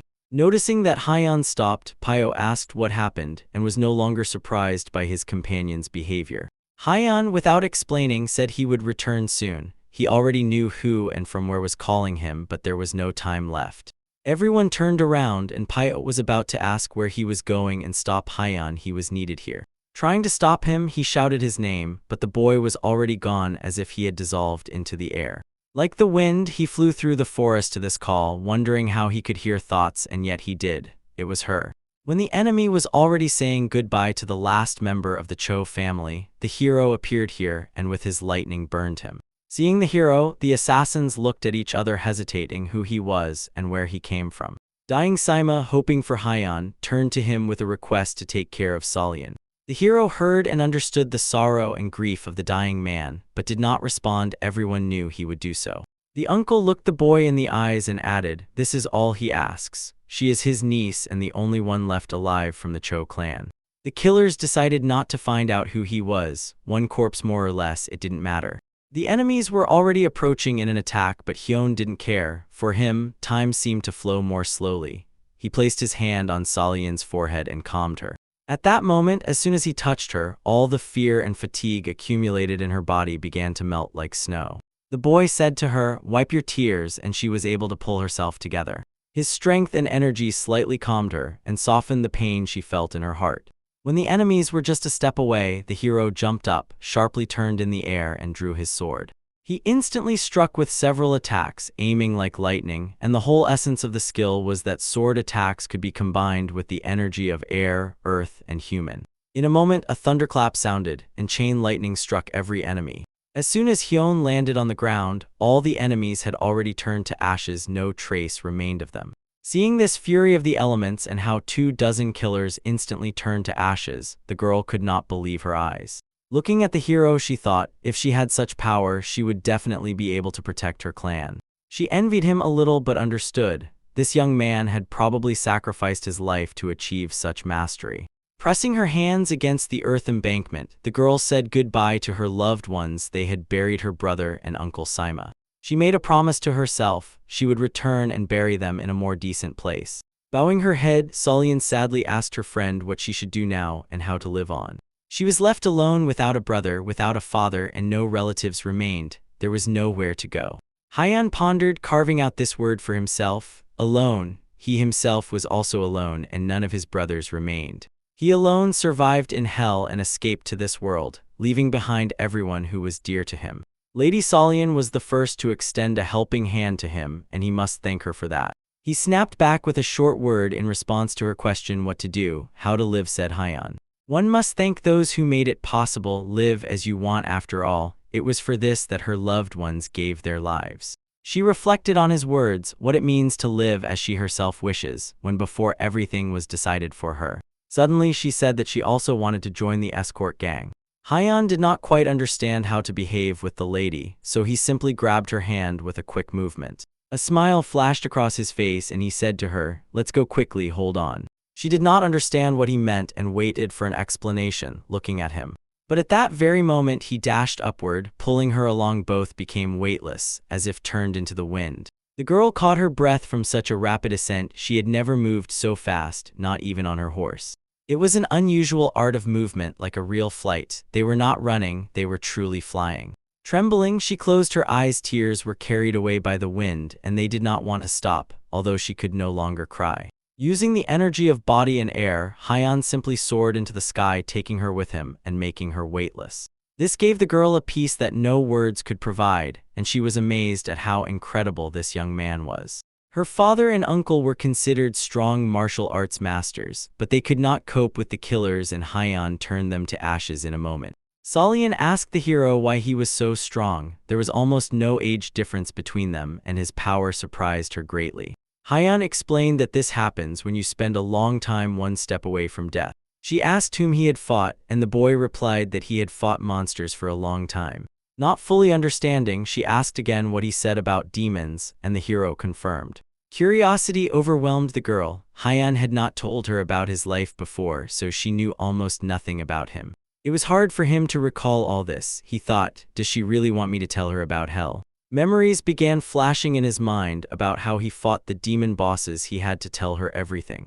Tell her how he had to climb the mountain with the bodies of 99 of his friends. Tell her how he thirsted for revenge for Jeonggizu, but it turned out that he was already dead and revenge was never achieved. Flying over the green forest directly towards the sunset, he did not want to tell this now and said, later. Finally, they reached the place they had been rushing to so frantically. Surprising everyone, they landed easily on the ground. Seeing Lady Solian, Pio immediately spoke up, and she also sincerely rejoiced that he had come. The heroes arrived at the last escort missions group, and the warrior Pio rushed to his lady, wondering why she was here. When everyone finally understood what had happened and the events formed a single picture, Pio seized the thought, Jeonggizu seems to be alive after all. The boy immediately drew everyone's attention with his assumption they were waiting for explanations from him. Especially Hyan, upon hearing this news, asked again, is his friend really sure that Gija is alive? When Hero and Solian arrived and reported that the Cho clan was destroyed and the escort bureau no longer exists, Pio was in shock, and the loaders did not know at all what to do now. They grabbed their heads, wondering what would happen to them. Next, they would have to look for new work. Since the motivation and fighting spirit of the loaders had completely fallen, Solian apologized for bringing such news during the mission. Waving his hand, Pio said that she should not worry about it. She has it much harder now than everyone else. Looking at the loaders, he realized they need to be encouraged, otherwise they will not be able to complete the mission. Pio lowered his head in thought, recalling how he himself used to be a loader. Soon he came up with an idea. He addressed the people, encouraging them. The warrior explained what they would receive substantial pay for, and that with such an amount each could start a new life. Looking at Lady Solian, the young man added, or they could found and rebuild a new escort bureau headed by her. Looking at the warrior in confusion, she thought, is he really serious? She had never been a leader. But the girl thought there is hope in his words, and besides, she bears responsibility for the people who worked in the Cho clan. Taking responsibility, she will be able to become as strong as Hyan and avenge the fallen relatives and others. Having listened to everyone and understanding that finally all had reached an agreement, the hero asked again, when do we set off? Raising the mood a little, the caravan moved on and continued the mission. Horses pulled the carts and the warriors marched behind. Kalgi, who was riding behind his uncle, looked at him and asked again about Solian, is she really the daughter of the patriarch? But Tan Hogwen replied, let him not even think about her but focus on the mission. The elder began to worry when Hyan left the group. As long as he accompanies the cargo, let him take whoever he wants, a girl or even a tiger. Having reached a more or less normal road, the squad sped up and the carriers were already rushing at maximum speed. Lady Solian held up well and ran without falling behind. She was deep in thought about Hyan and the monsters he fought. She was curious where this place was. She had never heard of such a thing and what really happened to him. This boy was like a chest of secrets. Catching up with the hero, she aligned with him and asked if he could tell her what they talked about while flying. But Hyan decided not to answer again, dodged her question, and asked if it was true that Jeonggizu was dead.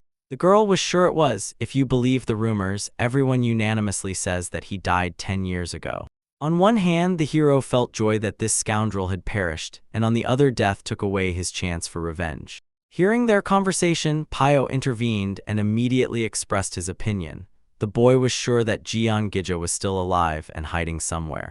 This is how Hyanwu learned that his enemy might be alive, and Solian looked at Pio in surprise. Staring steadfastly into his friend's eyes, the hero asked if he was sure about this and where he got such information. Then Pio explained, the information in the reports about his death does not match. Rumors usually have some single source, but here people just believe he died and there is no proof of this. as if someone shouted to the whole world that Jiang Jija died so that everyone would believe it.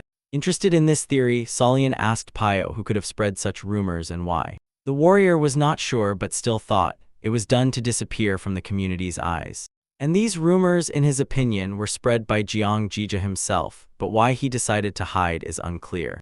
There was logic in Pio's words, and the girl looked at him with wide, surprised eyes. If this is true, then this news will shake the entire martial arts world.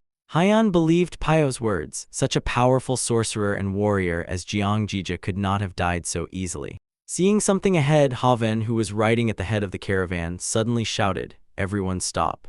The caravan's path was blocked by a carriage. It had a broken wheel and the crew could not fix it. They apologized and explained that they did not have spare parts to repair it. Three young lads, having greeted and shown a sign of respect, asked if the caravan would take their young lady with them and deliver her to the nearest settlement.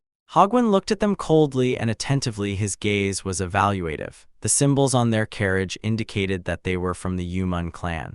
The elder was no fool. He knew that information about the cargo had already leaked, and this carriage was definitely not a coincidence. Just as he apologetically said that nothing would come of it, the carriage door opened, and someone's knee in a long dress peeked out. It was Yumun Hyo, the daughter of the patriarch of the Yumun clan. She appeared seductively, adjusting her hair and flicked her eyes. The girl made an incredible impression. Everyone who saw her was delighted by her beauty. The warriors and porters began whispering, blushing, and marveling at the incredible beauty of this lady, but only Haiyan remained indifferent. With an elegant step, she stepped onto the edge of the carriage, then pushed off and jumped forward. She was weightless like Haiyan when he flew using a similar technique. She slowly, like a feather, flew over the heads of the captivated men. At that moment, all the men lost their minds and desired her, as if her beauty had enchanted them.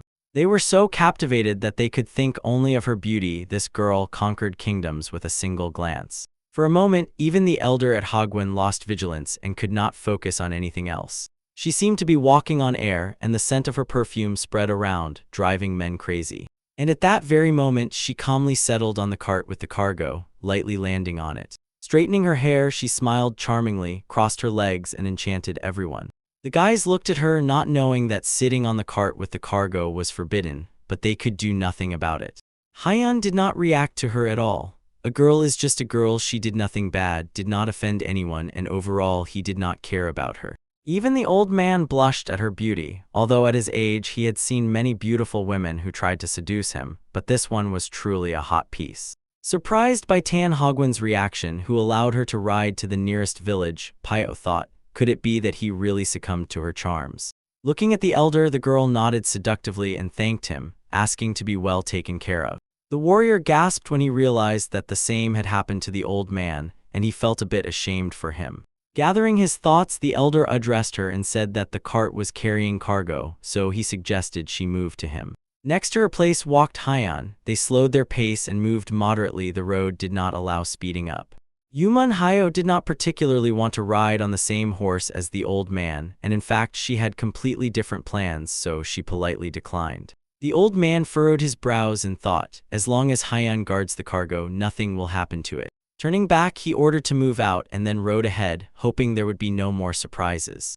The cunning girl barely smiled with her charming thin lips. Everything was going exactly according to her plan.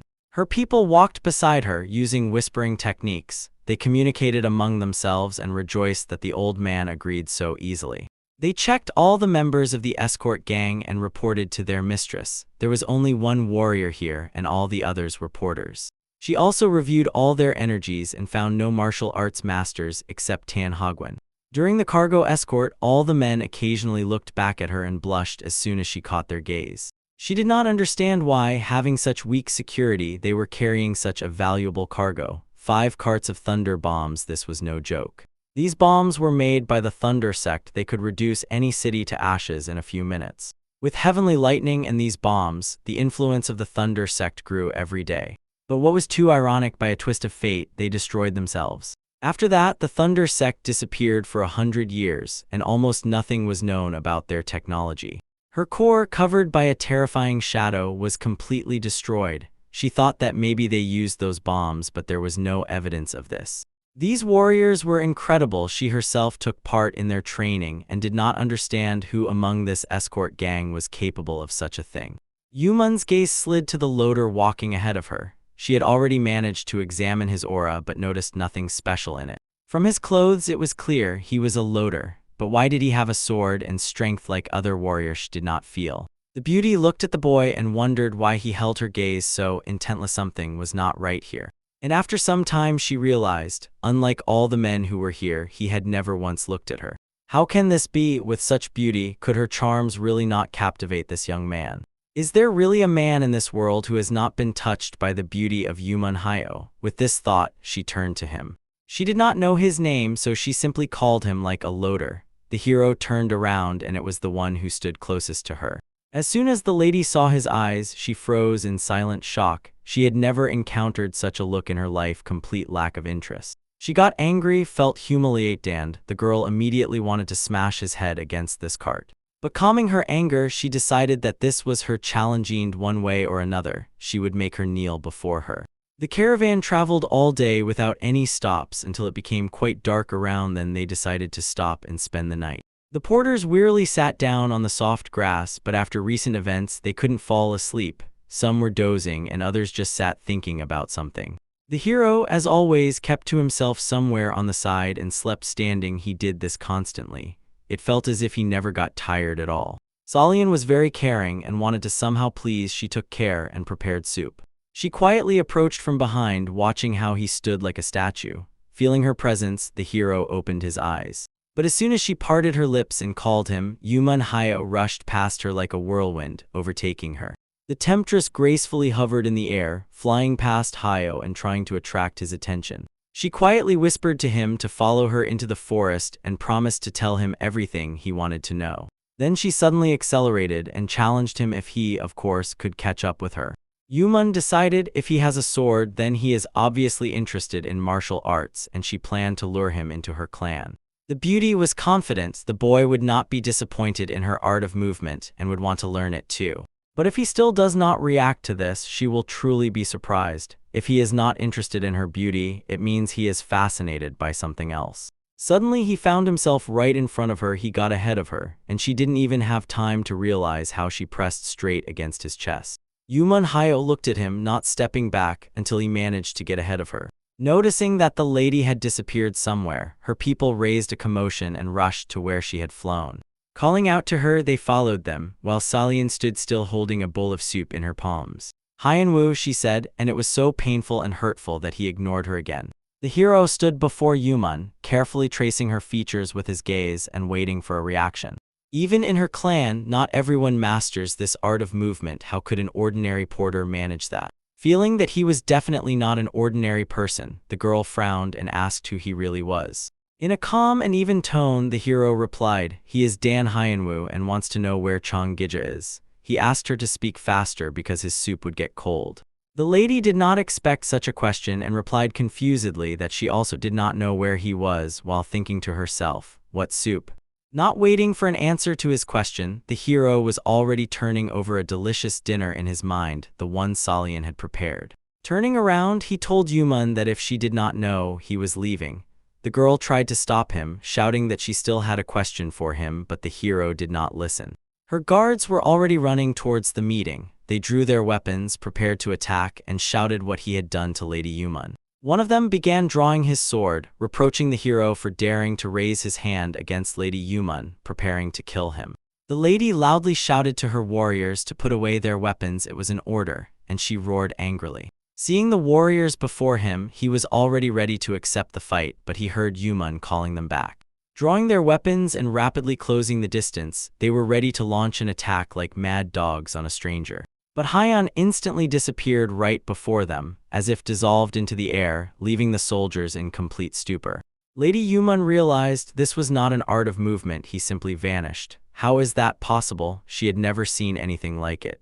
The hero plunged like a gust of wind back to his dinner. He could literally dissolve into the air and turn into the wind. Salian screamed, "Oh God," when he almost knocked her off her feet, hastily returning. Opening her eyes, she looked at her hands and did not believe it. The soup was gone. There was nothing in her hands. The full bowl of soup seemed to have been blown away by the wind. What would she say to Hyan now? Meanwhile, he was already standing nearby, savoring the prepared food, enjoying every bite. Taking a sip, he said that it was very tasty and good, that he hadn't had time to cool down, and Solian sharply turned around and noticed he was already standing nearby. She asked where the person he was chasing was. The hero replied that he didn't know, he would return when he wanted. Solian was interested in something, and she asked about Lady Yumun, so beautiful that he constantly thought about her. She is beautiful enough to seduce any man, the hero replied, embarrassing the girl. Blushing a little, she delicately asked Hyan if he considered her attractive.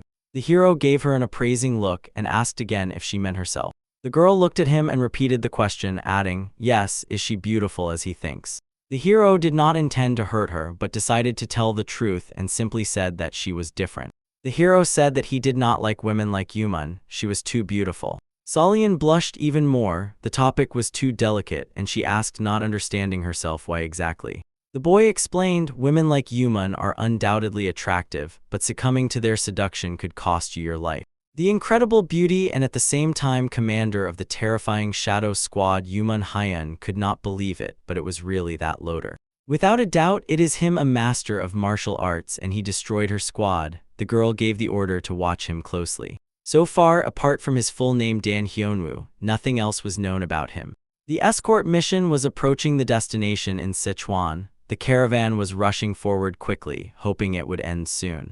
Solian was running behind Hyunwoo and wondered what exactly the boy meant when he said, "The temptation of a beautiful girl often leads to death." Besides, Solian walked Pyo. Turning to the lady, he warned to be more careful now than ever. He explained, the closer they got to the target, the tenser the atmosphere became. It was always like that in all missions. The feeling of danger never left Pyo, and now he felt the same. Tan Hagwon and his nephew Ch Halgi felt it even more sharply. Their skills were more developed, so they were already in combat readiness. Tomorrow they were to arrive at the main headquarters of Tan, and the danger from the Black Viper sect still hung over them. Over the last 10 years, this sect had grown very much. Their followers were now so many that they could threaten the Tan clan. Watching the clouds and listening to the wind, the elder felt something was approaching. He was puzzling over how exactly the information about the cargo had leaked from the Tan clan itself. Solian addressed Hyan and conveyed Pyo's words, warning about a possible ambush. But the hero already knew about it and, surprising the lady, said that there were about 100 people there. Yumun Hyo smiled upon hearing these words. She did not doubt Hyan's abilities, but what he said was funny to her. The feeling did not fail, and soon the porters noticed blurred silhouettes in the sky. A band of warriors used flight technique and rapidly closed the distance to attack range. Hyan reported that this was the first wave. There were about 50 of them, and another group was following. Elder Tan shouted to Hyan not to interfere. He had already faced these enemies and would handle them easily. The old man nimbly jumped off his horse, waving his sleeves, and threw his deadly darts. He ordered Hyan to guard the cargo, and he, together with his men, would deal with these scoundrels. The guys watched the battle closely, keeping their distance, while Pyo could not calm down, wondering if the elder would manage. Turning to his friend, the hero assured, the elder would manage. He was already almost victorious. The darts accurately hit their targets, massively destroying enemies, piercing through and knocking them down right in flight. The elder's retinue was well prepared and skillfully repelled the ground attack, finishing off those who managed to evade Hagwon's magic. In such battles, the number of enemies did not matter. Everything was decided by the preparation and skills of the warriors. Watching the Tan clan break the enemy horde, Yumun Hyo could not hide her emotions. She realized she had greatly underestimated their capabilities. The girl was puzzled. How did this happen? Could her clan be so overconfident as to underestimate their enemies so much? She glanced at Hyunwoo. She thought that he had not yet joined the fight, and they themselves had so easily killed 50 men without any losses. The people of Yumun turned to the lady, speaking in whispers, and reported that in such numbers they could not withstand the Tan clan. The girl frowned and told her people that in that case they would have to retreat. Clenching her teeth, she began to get nervous, thinking about how to give the order to her people and not be noticed. Suddenly, Hyan interrupted their conversation and declared that if she wanted to leave and tell the people to retreat, he would not stop her. Hearing how Hyan answered them using their technique, the warrior was stunned. He asked again if he had heard correctly.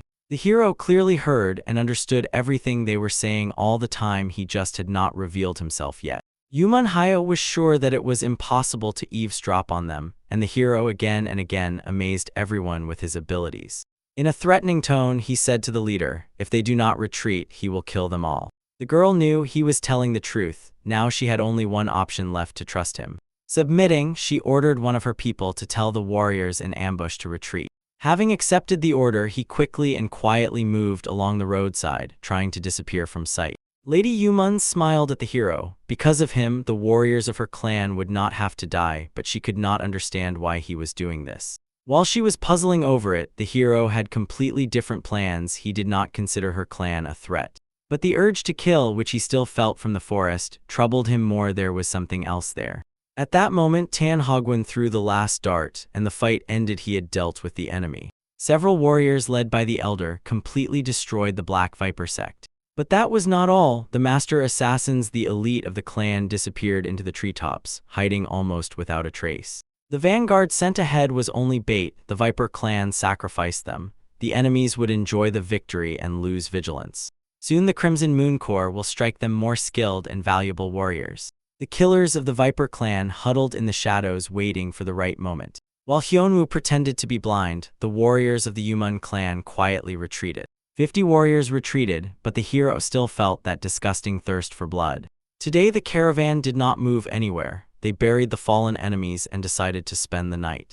Pai approached Lady Solyun, who was sitting and resting after a busy day, and said that Lady Yuman would stretch the tent behind the wagon and they could sleep together. The girl immediately agreed, and it was wonderful. She hoped to sleep in more or less normal conditions and that mosquitoes would not bite her. The girl also admitted that she was a little afraid to sleep alone. She could not fall asleep for a long time, afraid of wild animals. After the bright victory, the porters cheered up a bit. Among themselves, they said that there would be no more attacks and no threat. One of them said that he had no idea, when he got the job, it could turn out to be so dangerous. Hyun was silent and did not interfere in the conversation but stayed nearby and listened. His colleague, thanking, added, "Only thanks to the warriors they remained alive." He silently looked at Solyun and she no longer looked as sad as before. The girl decided to sleep with them because now she was a member of the escort bureau. She said that she would have to become the head of the bureau and that she needed to learn a lot. Turning to Hyun, she asked if he wanted to say something or give advice. Looking up at the hero from below, one might think he was even stronger and tireless, like a guard who stands watch continuously. He paused for a moment and answered in a serious tone. Work in escort starts from the tail of the caravan. Friends laughed at his seriousness, and Pio said through laughter that he was right. Smiling, the girl asked to be taught everything. She wanted to become the best fighter. She truly wanted this and looked at the hero with eyes full of hope to become like her father and continue his work. Deep night came. The enemy's plan worked. After an easy victory, they relaxed and most members of the caravan fell into a deep sleep. Only a few sentries stood watch. The Crimson Moon Corps is a group of assassins from the Black Viper sect. Much time and resources were invested in their training. They stood out for their skill in camouflage and mastery in setting ambushes. In this, they had no equals. Their ambushes were frightening. Assassins could become shadows of objects, like chameleons blending with the environment. They also had an incredible skill to move as one person and could simultaneously attack unsuspecting enemies. Having identified their targets, they can complete any mission in a moment, sneaking in the darkness to their victims. They destroyed caravans and enemy logistics, mercilessly slaughtered people, and burned their resources. Their plan was simple: to attack by surprise, first quietly eliminate the guards, then the rest while they slept. Even the experienced master Tan Hogwen did not sense their presence and, unsuspecting, slept like a child. Lady Solyun unexpectedly quickly fell asleep at Hyun's feet, the very one who usually slept standing. But this time the hero did not see the enemies and did not know their number but felt their thirst for killing. These masters of disguise could not be noticed under any circumstances. Even Hyun's skills did not help. Visually, they simply did not exist. Each of them crouched in the shadows and only God knew how many there were, the perfect weapon for a surprise strike. They spoke on their frequency whisper technique, so Lady Yuman and the leader gave the order, "Everyone prepare." Each confirmed readiness, and their thirst for killing was palpable in the air. Hearing and sensing each of them, the hero determined their exact location. As soon as their leader gave the order, "Prepare to attack," Hyun disappeared and began to anticipate events. Invisible to the enemy, the hero instantly moved to one of them, the one hiding in the shadow of a tree. The leader began the countdown to the synchronized attack 1, and Haiyan twisted the first one's neck with a deadly grip. He moved from one to another, silently killing everyone he sensed nearby. His speed was unreal, he already knew. He had to manage to kill everyone within 3 seconds. To 2, unsuspecting, the leader continued counting, and their position was betrayed by the growing thirst for murder. Bodies silently fell onto the grass as Haiyan, like a cold wind of death, took their lives. 3, finishing the count, the leader jumped out of the shadow and flew sharply toward his target. Unaware that he was left alone, he continued giving orders. Start with the strongest, and Tana Hagwen he will kill personally. The killer had already hit and raised a deadly blow above the sleeping elder's head. Before the murder, a thought flashed in his mind. The escort squad did a good job delivering the bombs, but in the end, the Black Viper clan will take them. Haiyan managed at the last moment. He put up his sword and blocked the attack right in front of the elder's face. Something went wrong, thought the leader. Why are the guards still alive? He called out to his own. But he never heard a response. On the whisper frequency, silence like in a cemetery. Crimson Moon Corps, where are you? He repeated. As soon as they saw the enemy and heard the clinking of steel, the other guards reacted sharply, amazed at how he slipped past their eyes. Realizing he was in a difficult position, the leader was shocked. How could this have happened at all? 3 seconds ago, all his men were in their places. The hero held back the enemy's sword but did not rush to kill. The Crimson Luna Corps asked the hero, addressing the killer. Feeling that this warrior heard their whispering technique, the killer could not believe that this was even possible. The hero reported to the leader. All his men were dead and he was left alone. Hearing this, anger overwhelmed the killer. He rushed forward and shouted, "Where did you come from, freak?" trying to quickly counterattack. But the enemy did not manage to do anything. Haiyan sent him to the other world to join his comrades. A deadly sword strike, charged with lightning energy, left no chance. The leader turned to ashes, just like their plan to seize the thunder bombs. The entire Crimson Shadow Corps was detected and neutralized in less than a minute. Upon waking, no one could understand what was happening. After Halgi noticed the corpses, he immediately reported to the elder. They were attacked. Rubbing her sleepy eyes, Solian turned to Pio and asked what was going on. He answered her, explaining that it was similar to when there was another enemy attack. They were just waiting for everyone in the caravan to fall asleep. She got scared, worrying about the guards and other warriors, but Pio calmed her down. He said they were all already dead. The hero slowly sheathed his sword behind his belt, and everyone looked at him, grateful for the rescue. The hero's emotions were impossible to read from his face. It was unclear even if he felt anything at all. Solian looked at him with admiration, as if he were a savior. She was extremely grateful. Looking at all this, Yuman Hyo yawned. It seemed to her that Haiyan should be happy since he saved everyone, but he was unreadable. She grimaced with a crooked smile and examined the boy, wondering how one could be so emotionless. In the morning, the caravan set off again. The horses made a final dash, pulling the carts. Thanks to Haiyanwu, the escort mission avoided losing the cargo, so they continued on and no longer encountered enemies. On the same day, they reached their goal, Sichuan Province, a huge and wealthy city.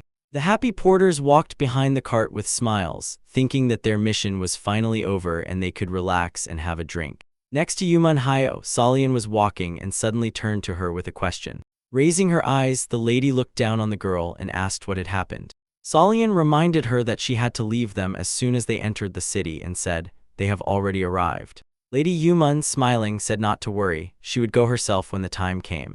Solian was a modest girl and did not insist on her own to avoid quarrels and agreed. Yuman thought about her, what a scoundrel she was.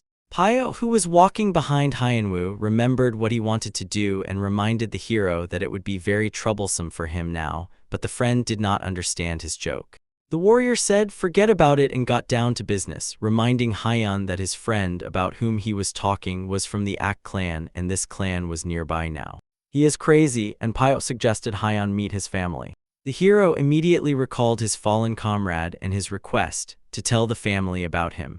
Then Haiyan told Pio that he wanted to go to the Ak clan immediately after completing the mission. Finally, the escort mission reached Sichuan Province. The noble estate was huge and luxurious. The servants greeted the elder with a bow and rejoiced. Everyone returned unharmed. Looking at the towering multi-story buildings, the friends admired everything around with delight. Smiling, the elder handed over a small pouch and said that this was the payment they had agreed upon. After handing over the money, Tan Hogwen thanked for the escort and stated that he hoped for future cooperation, calling Lady Solian the new head of the bureau. Looking at the pouch, the girl felt delight. This was the first payment she received for escorting as the head of the bureau. Young and emotional, the girl shed a tear. This payment held special value for her. During this mission, she lost her entire family. Her home burned down completely. If she could, she would give 100 times more to bring them back. They gave their lives so that she could survive, and now, having embraced the position of head, she would continue her father's work. Seeing the girl shed a tear, Pio, trying to encourage her, said not to worry. From this day, everything would get better.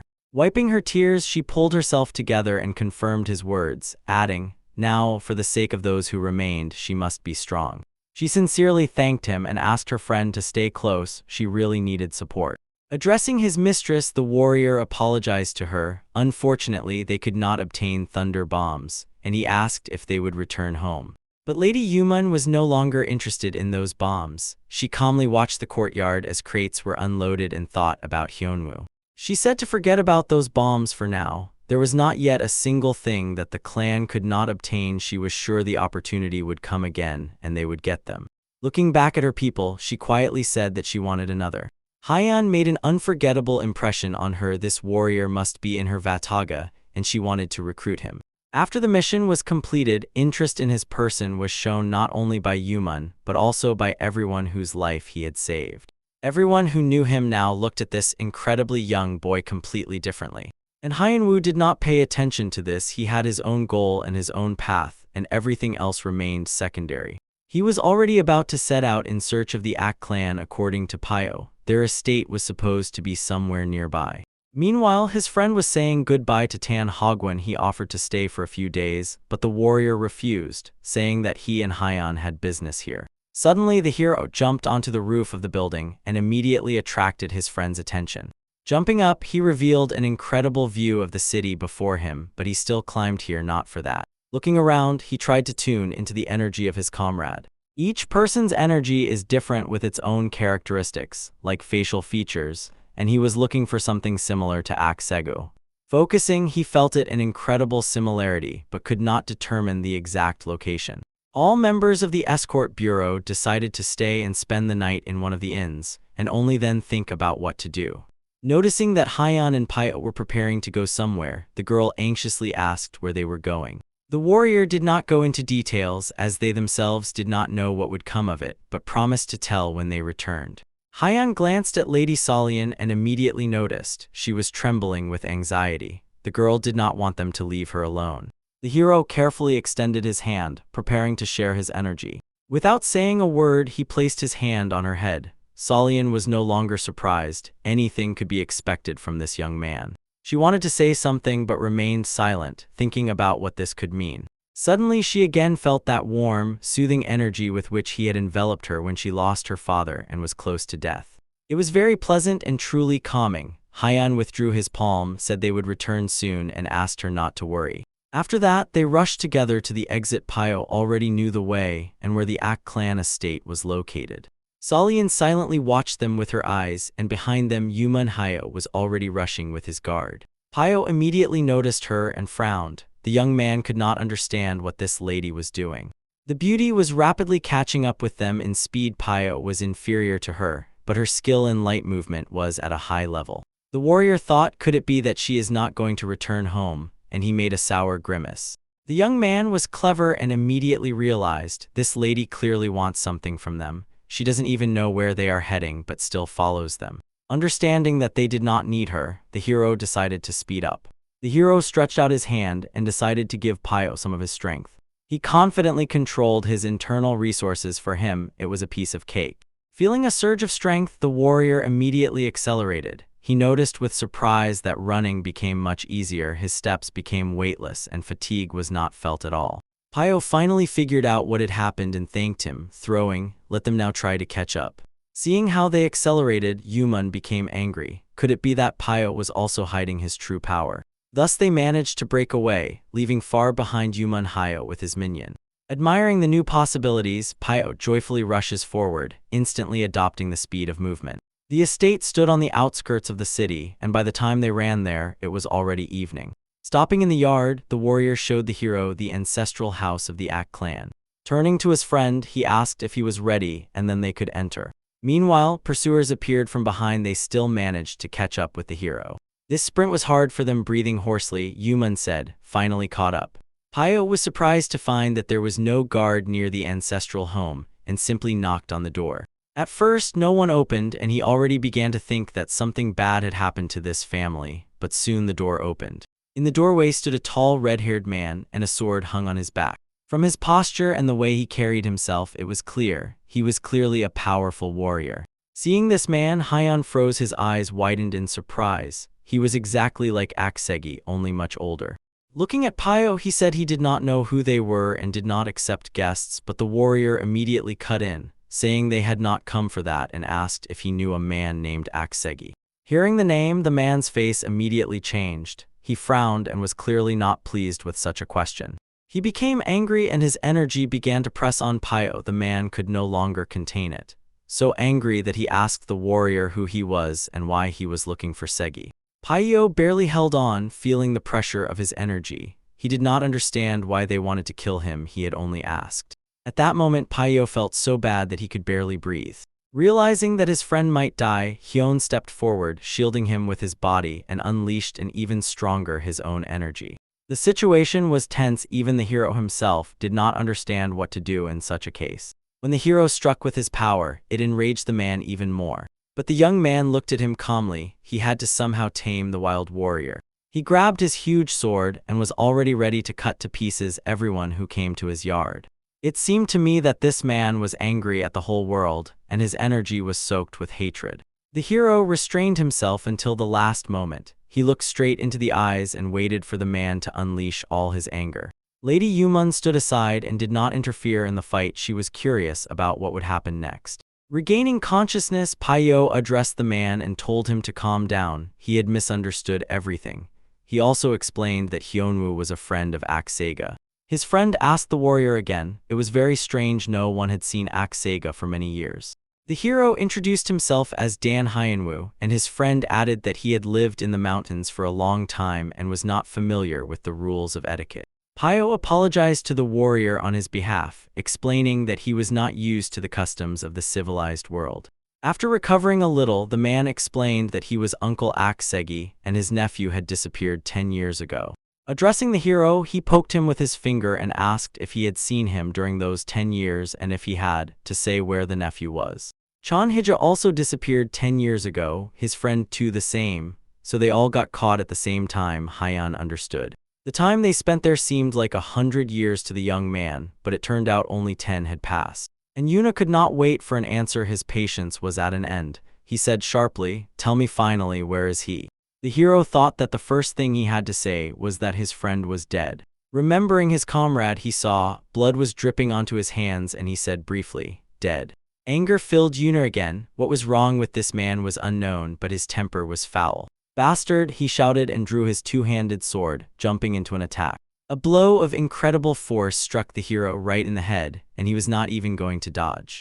Payo, deciding that this was the end, shouted a blow of such force could split a horse in half. Even the cold heart of Yuman Hyo clenched. She screamed hysterically, "Oh God, no." She was overwhelmed by anger. She shouted and could not restrain herself. It seemed that in a moment she would launch an attack. Having prepared a powerful magical attack, she was ready to strike at that very moment. But her guard, who stood nearby, understood. This could turn into a fatal mistake.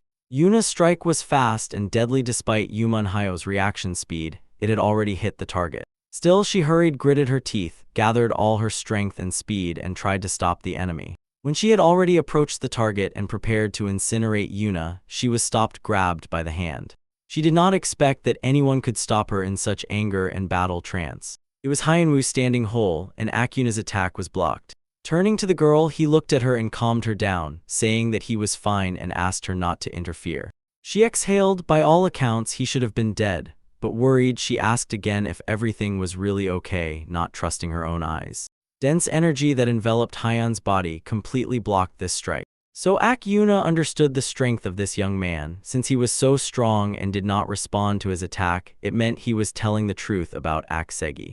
At the noise, the clan leader appeared with his retinue and thundered at Yuna so loudly that the quarrel spread throughout the district for how he behaved with guests.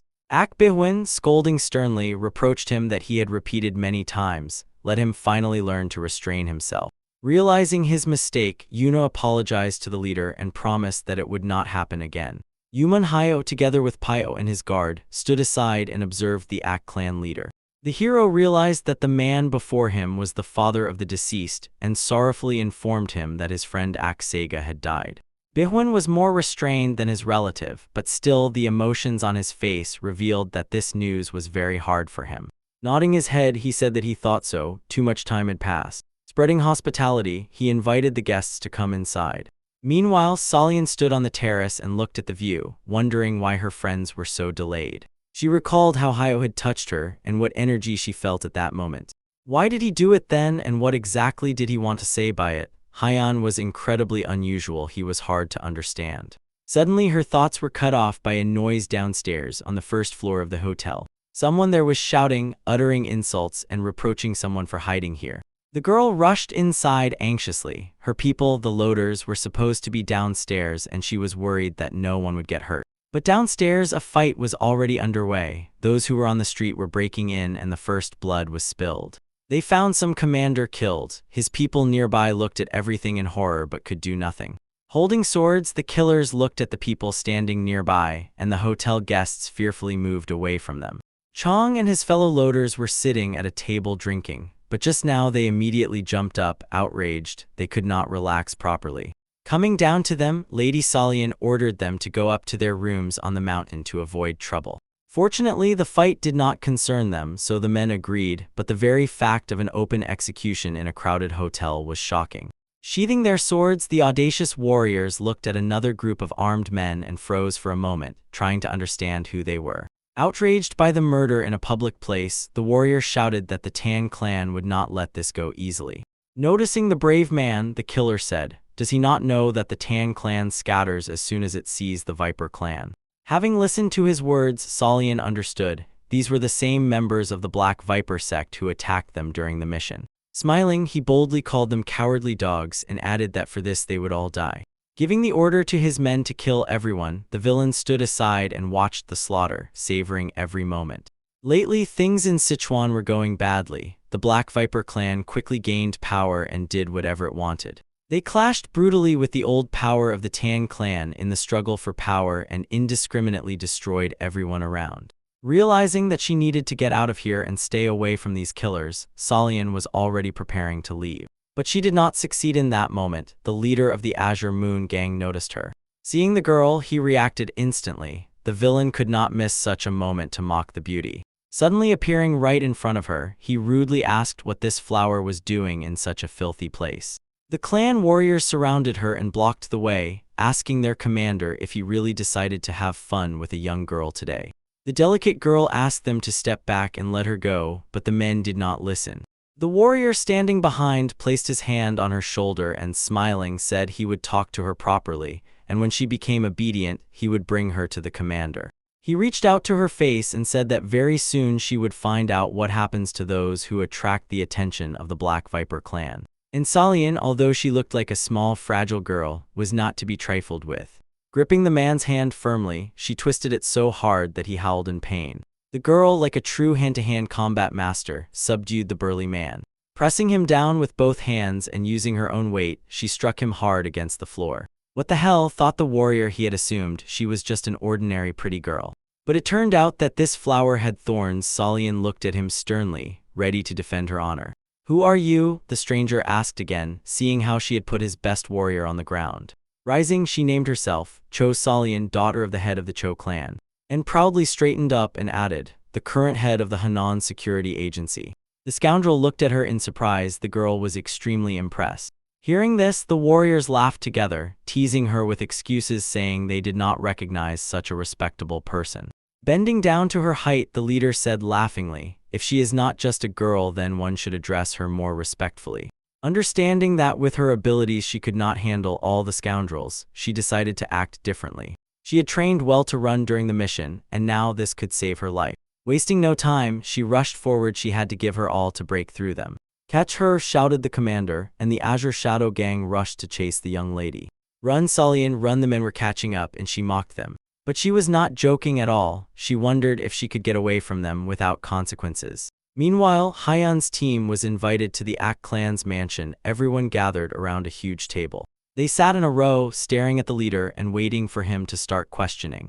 Bihun said in a sad tone that if Segi were alive now, he would already be 20 years old, and asked if they were the same age. Nodding his head, Hyeon confirmed yes, and Pyo looked at Bihun in surprise. He knows how to speak politely. Seeing the face of the warrior Yumun, Pyo asked again if he was okay and grimaced upon hearing how old Hyeon was. It turned out he was almost twice as old. The chief asked the heaviest question that tormented him, how his son died. The uncle and other clan members sat opposite Hyeon and his people, sadly bowing their heads. Hyeon began by telling what kind of person he was and said they were comrades. They gave each other an oath: if one of them died, the other must survive, find the family, and tell what happened. Hyeon agreed but did not understand why they needed to make such an oath. Then the friend explained everything. Sometimes he was overwhelmed by the feeling that they were no longer destined to see each other, and he began to lose hope. The hero tried to encourage him, assuring that they would get out together and go look for the families of the fallen comrades. Aksegi then he asked, find his father and tell him about him. He said he was sorry. It was his last breath and their last conversation. He gave his life for his friend. The hero told the truth about him, how he saved his life by sacrificing himself. Bihun could not withstand the emotions that overwhelmed him and struck the table hard with his palm. He said that it was a worthy death for his son to sacrifice himself for a friend. The father remembered his boy, small, red-haired like himself with big eyes, and recalled how he saw him for the last time. He engraved this image in his memory and mourns for him every day. Looking at Hyunwoo, he immediately realized this is the same path his son took, and it broke his heart. His voice trembled and he asked again the hero's name, Dan Hyunwoo. The words seemed to get stuck in his throat. The young man looked at this man and said yes, confirming his name. His eyes filled with tears and he said, from today he is now also his son. Then he added that Hyeon should call him father. Ak-un looked at his brother Bihun. He understood how hard it was for him, but he did not think it was so much. He had never seen his tears. Pyo and Yumun looked at the dramatic situation and wondered, could Hyeon really call this man father? Especially after he was almost smashed in the head with a two-handed sword. So be it, said the hero, surprising his friends. Even Pyo did not expect that. What he felt is unknown, but he sincerely called this man father, and probably he really wanted to have a close person nearby. Bihun understood Hyun would never take Sega's place in his heart, but this young man was just as much like his son by fate. And he felt a little better when Hyun called him father. It was as if he felt his son nearby. Through tears, he smiled and laughed, insisting that this was exactly what he expected from his friend, Segi. Incredible courage and honesty. Rising, he struck the table once more and ordered food and wine to be brought. This had to be celebrated. After the clan head Ak's order, the atmosphere changed sharply. Everyone became merrier and kinder. And thanks to Ak-un, Pyo learned the history of the Ak clan. They drank and had a friendly conversation. The uncle told him that 10 years ago, when Segi disappeared, the Ak clan was a warrior clan. But after the boy's disappearance, Bihun searched for him until he spent all his savings and was left with nothing. Once a master arrived at their clan, Jeongjija, he taught them a sword technique called moonsplitting blade. Bihun tried to drown the pain of losing his son. He devoted himself entirely to endless training. That is how he earned the clan's current reputation. But recently, one of the clans suddenly grew rapidly, absorbing or destroying others, and now they had come into conflict with him as well. They were preparing for the next battle with the Black Viper clan, Ak-un said, and apologized for being so rude. Yumun and Pyo pondered, recalling how those scoundrels attacked them throughout the entire escort mission. Bihun addressed Hyeon as his son and suggested drinking together. The hero had never drunk alcohol before and did not even imagine how it was customarily consumed, but he was extremely curious. He took a wine jug from the table and took a big sip. He liked it and wanted to continue, but again felt that Solian was in danger. He drank and ate, savoring every moment. For him, it was like a ritual. But he still understood he needed to help the girl and told his new father that he would return soon. A little drunk from the wine, Bihun said, "All right," and then asked where he was going. As soon as the jug touched the table, the hero disappeared without answering the question. His friend Pyo barely managed to say the name Hyeon when there was no one left. The Black Viper clan kept pursuing Solian. They chased her like predators after prey. Splitting up and cutting across the path, they overtook her, blocking the road. Seeing enemies ahead, the girl momentarily closed her heart. That's it, they had already caught up with her. Rejoicing that they did not let this beauty in, the warriors mocked her. Is this really all that the head of the security agency is capable of? Reaching out to her, the leader said, "Stop resisting, you will be ours anyway." There was nowhere left to retreat. The poor girl did not know what to do. But as soon as he stretched out his hands to her, something stopped him. He pulled back his hand as if he had touched fire and, turning his head in surprise, asked, "What kind of energy is flowing through her body?" Solian did not immediately understand what this scoundrel was talking about. What energy? She was simply frightened. But the very next moment she remembered that feeling when Hyan touched her. He shared his power with her. The warrior no longer wanted to take risks and drew his sword, preparing to test this defense once more. The warriors behind him whispered, began to plead, "Be more careful with her. It would be a shame if she died and they never got to have fun with her." But their commander calmed them down. He promised to put on a show and strip her of her clothes. Solian understood she could not handle them alone, and Hyan's energy had already dissipated, so better to die than to suffer such humiliation. Pushing the sharp sword forward, the scoundrel said he would start from the top. At that moment, Solian sharply rushed towards the blade, exposing her neck to be struck by the sharp sword. In her thoughts, she asked forgiveness from her father and brother for not being able to avenge them, and for being so weak. But they did not let her die. At the very last moment, Hyan appeared, and fortunately, he was not late. For the enemy, it was a surprise. Right during the attack, some man appeared and stopped his sword. In an instant, his weapon cracked and split, like a glass plate dropped on the floor. He screamed not from pain but from horror, feeling his body crumble to ashes. The hero raised a smoke screen to distract the other enemies. They shielded themselves from the smoke and saw nothing. He was enveloped in this thick smoke, which concealed him and Solian from the eyes of the Black Viper gang. He looked at her sternly and knew what she had tried to do when that scoundrel attacked her. The girl knew why he was angry, and then decided that it was all over. Only one thing remained in her mind. He looked at her in such a way that shivers ran down her body, and asked if she really intended to surrender just like that. When the whirlwind of smoke subsided, the hero and the girl stood side by side, and he stepped forward, shielding her with his body. The enemies decided that the girl's energy had finally run out and there would be no more surprises. They wanted her, not considering Hyan a threat. He kept looking at her and still couldn't come to terms with her decision, and he was angry. He sighed heavily and said that he understood what was happening and what could have happened, but asked never to do that again. Solian was grateful to him for saving her again and understood why he was angry at her, so she simply agreed. Watching these two calmly standing and talking, one of the enemies shouted, "Are they not afraid of death at all?" After finishing the conversation with the girl, the hero immediately noticed the enemies, and Solian saw on his face something she had never seen before. It was rage. The hero swung his sword toward the gang of scoundrels, and this time infused the strike with the energy of the earth. The earth trembled beneath their feet. They retreated and panicked. At that very moment, sharp spikes burst from the ground, piercing, pinching, and breaking legs. The earth seemed to want to devour them, attacking from all sides and blocking retreat paths. The enemies were dying one by one. The element was merciless and subject only to Hyan. Those who had good agility still managed to jump back, but it was quite difficult. The earth was as if alive. It writhed beneath the feet and mercilessly swallowed everyone. At the same time, something gigantic with astonishing speed burst out from the epicenter. One of the warriors froze in horror. He had only seen such a thing in pictures in ancient scrolls. A real dragon burst out from under the earth. Death radiated from its gigantic maw, and the roar made blood freeze in the veins. It grabbed the last scoundrel, tearing flesh with sharp fangs. Solian was captivated and at the same time frightened by this power, so she could not take her eyes off the creature. The young man explained, "This creature is an earth dragon, made entirely of stone and earth. The second form of skill, 3 energies of the sword, to which the earth element is subject." While the summoned dragon dealt with the remnants of the scoundrels, Hyan told the girl that they had to go. They had not yet finished the meal.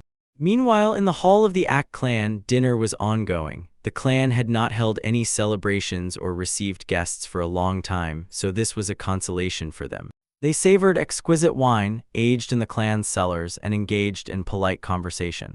But there was one important person who could not properly relax at this table. This was Jan Beck, a stingy man, a treasurer. He handled all the calculations and compiled the clan's budget.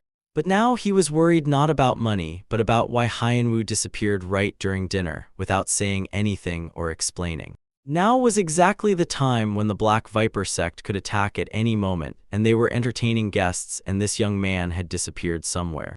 Bihun looked at him and tried to calm him down, saying he understood why he was so concerned, but Hyan was now like a son to him and enough of these worries. But Yeonbaek began to argue. He believes that these people together with Hyan could be envoys of the Black Viper clan. Distracting our vigilance with guests to carry out a surprise attack right now, this is a good opportunity. This man was a smart person and calculated everything in advance. His worries were not unfounded. The White Moon Corps of the Black Viper clan was already standing near the Ak estate. The leader of the gang was making a plan on the go, giving orders and coordinating actions. That night they were to destroy the Ak clan and burn the estate. Suddenly the commander heard someone's words, but there was no one nearby who could have said such a thing. A voice, as if from the sky, sounded, called them dogs, and said they would never reach the Ak clan. No sooner had the voice faded, a bright lightning struck from the sky, illuminating everything around. A thunderbolt pierced the body of the gang leader. He only managed to scream before turning to ashes. Frightened and not knowing what to do next, the warriors stood confused. Their commander was killed by lightning right in the middle of the mission. When the smoke and ashes dispersed, silhouettes of two people appeared where they had been. It was Hyan. He stood ready for battle, holding a sword burning with energy in his hand, and beside him the incredible beauty, Lady Solian. He thundered that he would not allow them to reach the estate and spoil the celebration for his father. He was so fed up with the Black Viper clan that the hero did not waste time and immediately launched an attack, leaving the enemies no chance. Hearing the hero's words about his father, the girl froze in surprise, since when did he have a dad? Lightning wildly tore through the night sky, and the enemies found themselves as if in the very heart of the storm. One of the guards of the Ak estate, seeing the flashes, ran to see what was happening. Seeing Hyenwoo, who, wielding a sword and controlling the elements, was dealing with the enemies, the warrior stood petrified. Without a doubt, he looked like a demon. The enemies could not do anything. He moved quickly across the battlefield, engulfed in thunderous power. There were no emotions on his face except rage, and his eyes burned with energy. The frightened guard ran to the estate at full speed. He had to report what was happening. He burst into the hall without knocking and shouted that 2 Black Viper corpses had attacked the clan. Yeonbaek immediately jumped from his place and exclaimed that he had thought so. They decided to finish everything today. Yuman and Pyo instantly turned pale. They became victims of circumstances, so all suspicions would fall on them, and Hyan was still missing. The leader angrily struck the glass on the table, shards scattered around, and he himself flared up with energy. Pai, holding a small cup in his hands, just sat there unable to move and watched as Bihun expelled all the alcohol from his body in a moment. The guard immediately continued. That was not all. He shouted that the attackers were no longer there. All of them were destroyed. This surprised everyone even more. The guard was saying something else, and Ak Yuna emotionally asked how to understand that. The young man trembled with horror, gritting his teeth, muttered, "It was a demon. He saw it with his own eyes." What was he drinking during the watch? Bihun, barking at the guard, thought this, while meanwhile Hyan was already behind him. The poor fellow, pointing a finger at the hero, tried to say that he was telling the truth. "Here he is, here is the demon," the warrior shouted. Bihun thought the guard was pointing at him and already calling him a demon. The leader got angry, promising that he would now show the real demon. Covering himself with his hands, the poor fellow stammered and tried to put his words together, explaining to the Lord that the demon was standing behind him. "What behind me?" thought Bikfin, and out of the corner of his eye noticed Hyan. The hero stood behind him, still wrapped in the energy of the air, and quietly said, "I have returned, father." Looking intently up at the frozen earth dragon, Dan Wall addressed his subordinate and sharply asked what his men were doing here. They were supposed to be on a mission and dealing with the heavenly clan. Sla Hyan completely broke free from the dragon, and it remained frozen, still clenching the warrior's body between its teeth. The subordinate reported, "The last time these people were seen was at the Songdo Inn, and they were chasing some girl." Hearing this, the leader ordered to bring her at any cost. The warrior, accepting the order, apologized to the Lord and, fearing the reaction, reported another bad news. 2 corps of the White and Black Shadow were sent to the Ak clan and also completely destroyed everything. No one survived. Hearing this, Dan Wall flared up with anger, and his pupils sharply narrowed. Releasing his anger, he struck the earth dragon with all his might. From his blow, the earth petrified, cracked, and the majestic statue crumbled into pieces with a rumble. The huge boulders fell to the ground with a rumble, burying the bodies of the fallen warriors. The ruler ordered to dig up the graves, retrieve the clan members, and bury them properly. There was nothing left for him to do here. Having inspected everything, he headed back to the main base. And finally, he added that they should get Grim Jinshin and promised to wipe out the Ak clan to dust. The next morning, the guests of the Ak estate were already preparing to leave, thanking for the dinner and overnight stay. They were told in response that they were always welcome here and that the clan's doors were always open to them. Solien and Hyun walked side by side. They wanted to return to the hotel to the porters and get to work on the agency's affairs. Yumun watched them and could not calm down. Their closeness troubled her. She did not understand why Hyun was ignoring her and fussing over that silly girl. Suddenly her thoughts were interrupted by the voice of Ak-un. He asked why she was so sad from early morning, calling her Hyun's girl. She reacted sharply and asked what he said, and the man realized he was mistaken. Apologizing, he asked, "Isn't she Hyun's fiancée?" Pointing a finger at Lady Solien, the girl said, "Then who is this?" The man scratched his chin, paused for a moment, and said that they looked more like brother and sister. Lightly smiling, Yumun Hayo replied that then she would pretend as if nothing had happened yesterday. As soon as they stepped into the yard, the uncle addressed his nephew and reminded him he needed to say goodbye to the clan leader before leaving. That was their custom. Smiling, he said it would only take a couple of minutes and then you could go. He never misses training, so by now he should already be at the training ground. And so it was. The man was skillfully practicing sword techniques. Step by step, as if on autopilot, he thought about what Hyun had told him last night. Then he asked the hero how he managed to deal with such a number of enemies. And Lady Solien explained it was the skill of the three energies of the sword, and the technique was called Heavenly Storm. Hyun received it from a master named Jeong Jija. Hearing this name for the first time, Bihun immediately realized they had the same teacher. But Hyun corrected the girl. It was not exactly so. Jija taught them the basics for 3 years and then they improved their techniques on their own. Hearing Hyun Yumun's story, she was surprised. Could this guy really have been so closely acquainted with the legendary master? The hero refused to call Jija a teacher. He said that this man had thrown them into hell, so for him, he was nothing more than an enemy. Then Bihun learned who Jeong Jija really was. The man was in shock. It turned out this way: the enemy who killed his son was at the same time a benefactor. He gave them the art that revived the clan. Turning to the master, Yeonbeek suggested, maybe he was trying to atone for his guilt. That's why he gave these teachings. Inside Bihun, a storm of emotions raged. He tried to drown it out with training. It turns out he acquired this art at the cost of his son's life, and now he cannot give up this technique.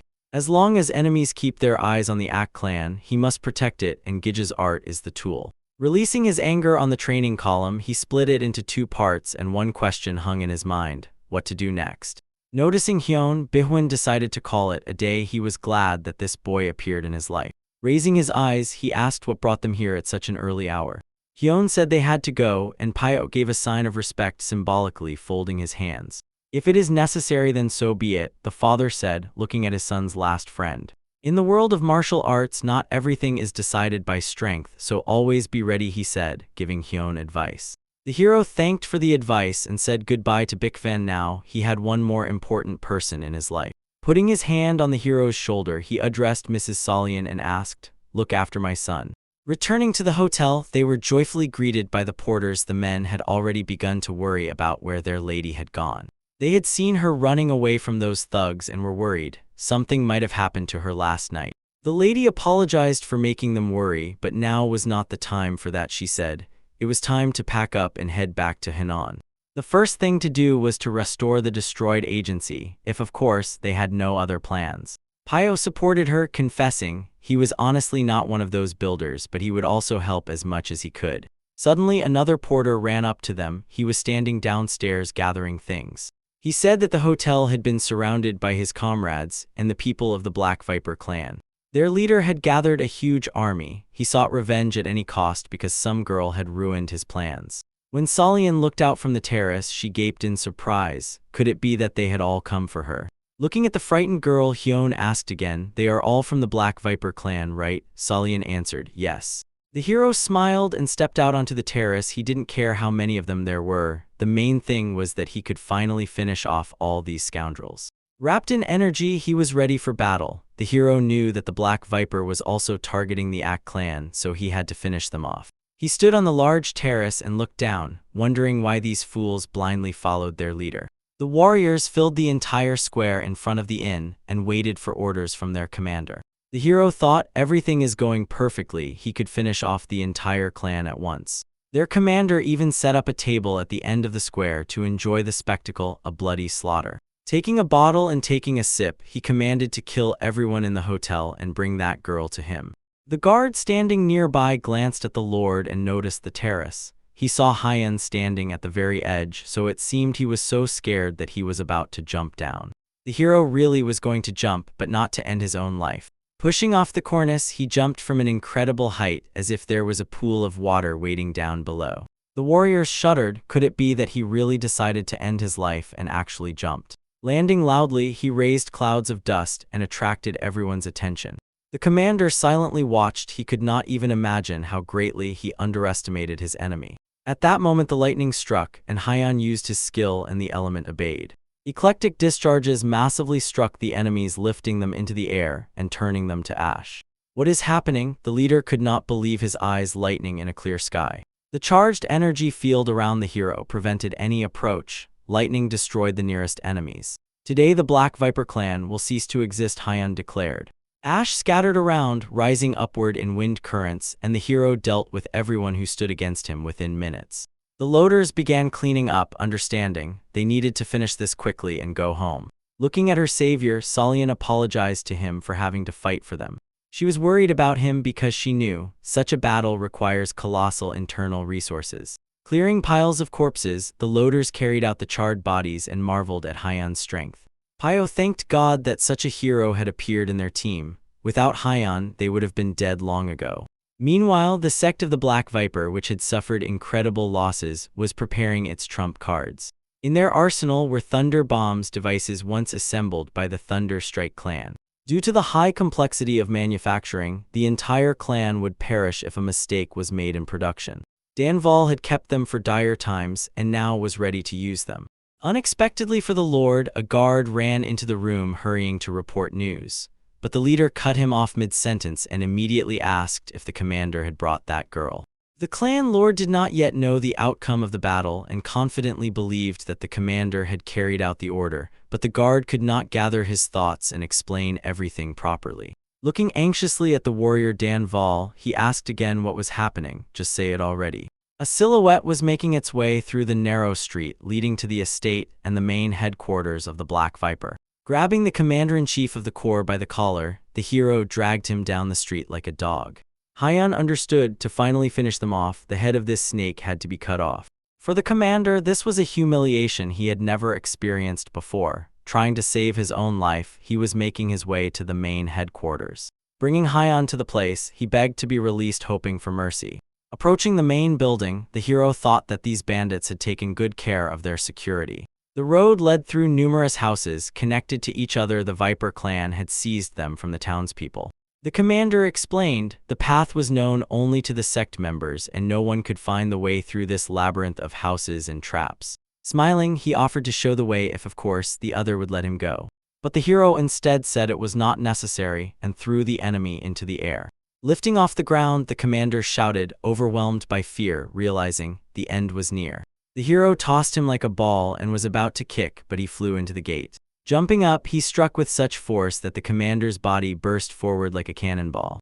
Giving incredible acceleration thanks to the energy of the wind, the commander's body crashed into the first house and broke through. Stone and wooden walls shattered into pieces. The hero simply decided to go straight through.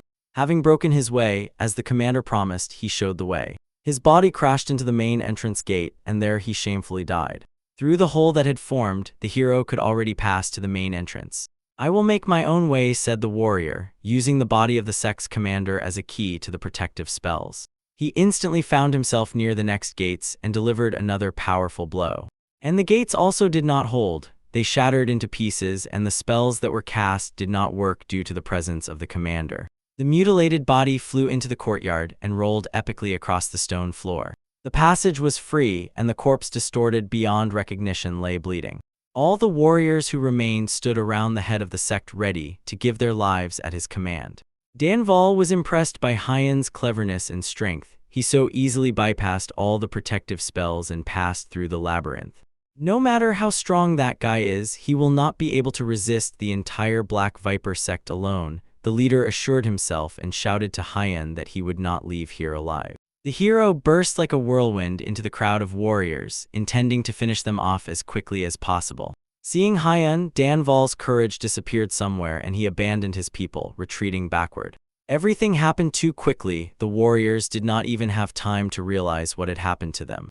The hero sliced through them with his sword, and the energy of the lightning burned. Retreating, Danval thought, what kind of technique is this? Could it be that before him is a master who has achieved rejuvenation? All his retinue was destroyed, the leader was left alone. The only way to survive was to retreat with a counterattack, using thunder bombs. It was necessary to increase the distance and direct the bomb's explosion at Hyunwoo. Marching forward, the hero shouted, asking, "Are you the head of the Black Viper sect?" Pulling a device from his pocket, the enemy replied that it was indeed him, preparing to use the bomb. It was enough to just slightly turn the mechanism clockwise, and the energy would be released. Stretching out his hand, he pointed the direction of the explosion, hoping that the ancient magic would not affect him. Seeing the power that burst from this small device, the hero prepared for the strike. He had never seen such a powerful weapon, and already began to doubt whether he could withstand it. With a thunderous explosion, the inferno broke free, engulfing and destroying everything around. If Danval had not directed the blast and endured the radius of the explosion, he would have been blown away like a feather. He laughed, watching and feeling how the heat of the fire burned. No living creature could endure that. But the hero disappeared in time. At that very moment, he turned into the wind, becoming not material, but simply energy. That was enough to survive the blast wave. Shielding himself from the fire, he struck with his sword. Hitting the floor, he used the power of the earth and summoned the earth dragon again. Stone spikes tore through the stone floor with a rumble and the earth came alive. Sharp peaks quickly rushed, breaking through the floor and flew towards Danvalia. He tried to retreat, but behind the spikes, a dragon emerged from the earth, opening its huge jaws. The leader could not hold back. Looking at the terrible dragon, he screamed in panic. With a quick jerk, the dragon caught its prey, crushing Danvalia with mighty jaws. Thus the Black Viper sect ceased to exist, and the huge creature froze, turning into stone. Hyan calmly climbed out of the fire, protected by his energy, hoping that was the end. The warriors who survived and those who were hiding started to make noise and then began to flee each wherever they could. They ran to death, terrified, and shouted, "Demon, demon, he destroyed our sect." Danvalia's body remained trapped in the petrified jaw, and 2 thunder bombs fell from his sleeves. Noticing this, the hero suddenly moved and grabbed them so they would not detonate. Hyan skillfully caught them. They were undamaged, so he decided to keep them. Now the escort bureau no longer has the legendary weapon in its arsenal. The estate and the entire territory of the Black Viper sect burned for several days, completely scorched. One by one appeared those who managed to survive. They surrendered weapons, assembled them, and told about the demon who destroyed them. They called him the vengeful spirit with a sword, so they told about the man who single-handedly wiped out the entire clan. Rumors quickly spread throughout Sichuan. Everyone discussed them, and they did not subside. In a few moments, they had already reached the Tan clan, and an immediate meeting was convened at the main headquarters. The main question was different: who and how managed to destroy one of the strongest clans in just one day? The head of the Tan clan, Chonsun, looked sternly at his subordinates. They had invested so much to hold back the Black Viper, even knocking out thunder bombs, but someone outpaced them. He was worried that this new power could turn into a new threat to them. Addressing the ruler, the scout reported that it was done by one person. The Lord did not believe these words, and doubts about the truthfulness of the information also appeared on the faces of other leaders. But the intelligence conducted its own investigation. All who survived that massacre told the same story. Elder Tan Hogwen knew what powers a person could possess and confirmed that this was indeed quite possible. He asked again what that man looked like, and as soon as he heard that it was a young lad in gray work clothes, he immediately understood who it was about. The hero wore distinctive clothing like the other loaders of the escort bureau. The scout stared at the elder in surprise. How did he even know this person? Realizing that Tan Hogwen knew who it was, the leader could not hold back and ordered to tell everything in more detail. He listened carefully to the elder, heard the story about how the loader named Hyunwoo saved the escort mission, and immediately understood everything. Shinsan was too impulsive and emotional. He made decisions immediately. The head ordered to catch him and make him part of the Tan clan. Such a person could not be lost. He already had a plan on how to encourage Hyunwoo, and he decided to make the perfect pair by intriguing the elder. When the hero returned to the hotel after the fight, they were already waiting for him there. The yard was cleaned as if nothing had happened. Everything remained as before, and people continued with their affairs. Seeing Hyun, the fellow loaders greeted him with smiles and were glad to see him. Lady Solyun had been on the terrace all this time, waiting for him and worrying. When she noticed him, she immediately brightened up and waved her hand as well. The hero smiled. He was pleased to see friends and how happy they were. Meanwhile, in the Blood Demon's chambers, the servant bowed his head low and, bringing bad news, reported it to his master. He said that the Black Viper clan, on which they relied, was completely destroyed. The demon sat, enveloped in an all-consuming aura that seemed to drain life, and asked how it happened. The warrior was well informed and told in detail that it was all done by one person, a protege of Jeonggi. Hearing that the entire clan, into which he had invested so much effort, lost the fight against just one warrior, the demon was filled with rage. Enduring terrible pain, the warrior gritted his teeth and began to beg for forgiveness. He quickly said that they knew where he was and who he was, but the ruler was merciless. To control Sichuan, they taught the Black Viper clan the technique of the curved moon. In addition, they gave them 3 thunder bombs, and the pressure did not stop. The demon continued to press. In his inhuman eyes burned only anger and thirst for blood. The voice sounded as if from beneath the earth. He did not believe that some porter had destroyed his army. Losing strength, the warrior begged to stop. It was unbearably hard for him to breathe, and he barely held on. The Lord ordered to thoroughly study this man down to the smallest details and return with a report. The demon thought, could Jeonggi really have created such an incredible weapon against him, and this pleased him. He promised himself he would destroy everything Jeonggi created, starting with this monster. After many trials that befell the escort bureau, they finally set off home. The hero handed over the bombs he managed to take from Dan Wall to Lady Solyun. The girl did not yet know what it was, but she thanked him. She told him he was incredible, single-handedly defeated the entire clan and brought this, and at the end she also asked what it was. The hero explained, and the enemy called these devices thunder bombs. Hearing this, Pyo literally dropped his jaw. Kyon took them because he decided that they might come in handy for their cause. Solyun looked at Pyo and showed how wonderfully she could spin. The warrior barely managed to stop her before she activated it. Pyo asked the girl to give him these devices, promising that it would be safer that way. The warrior had read a lot about these incredible bombs and knew what they were capable of, so they decided he would be responsible for them. But before they could leave, another lady appeared. She kept sticking her nose into their affairs. The hero was no longer surprised. He felt that getting rid of her would not be so easy. Seeing this woman, Solyun became upset. Everything was going so well until this moment came. Approaching the escort leader, the woman asked if they were going to Henan, and she began to beg to join them, disarming them with her charming smile. Solyun sighed heavily and said that at this rate, she would be begging to come to work with us too. Passing by Kyon, she said how wonderful it was that now they would go as one gang, and the hero asked her not to be so intrusive. Turning to Lady Yumun, Solyun looked at her suspiciously and said she hoped for a profitable cooperation, hinting that she should not do anything foolish. The looks of the girls blazed with rivalry. Both had set their eyes on Hyun. They were both incredibly beautiful, yet so different, like light and darkness. Captain Pyo was also not happy that Yumun had joined. She was a real source of problems. Hardly had the gang gathered to set off when someone else addressed them from behind. 2 people were walking down the street towards them, and everyone already decided that something had happened again. A familiar old man waved to the heroes with a smile. Tan Hogwen asked them to wait. Pyo and Lady Solyun looked at each other. What was he planning? Would they have to transport something again?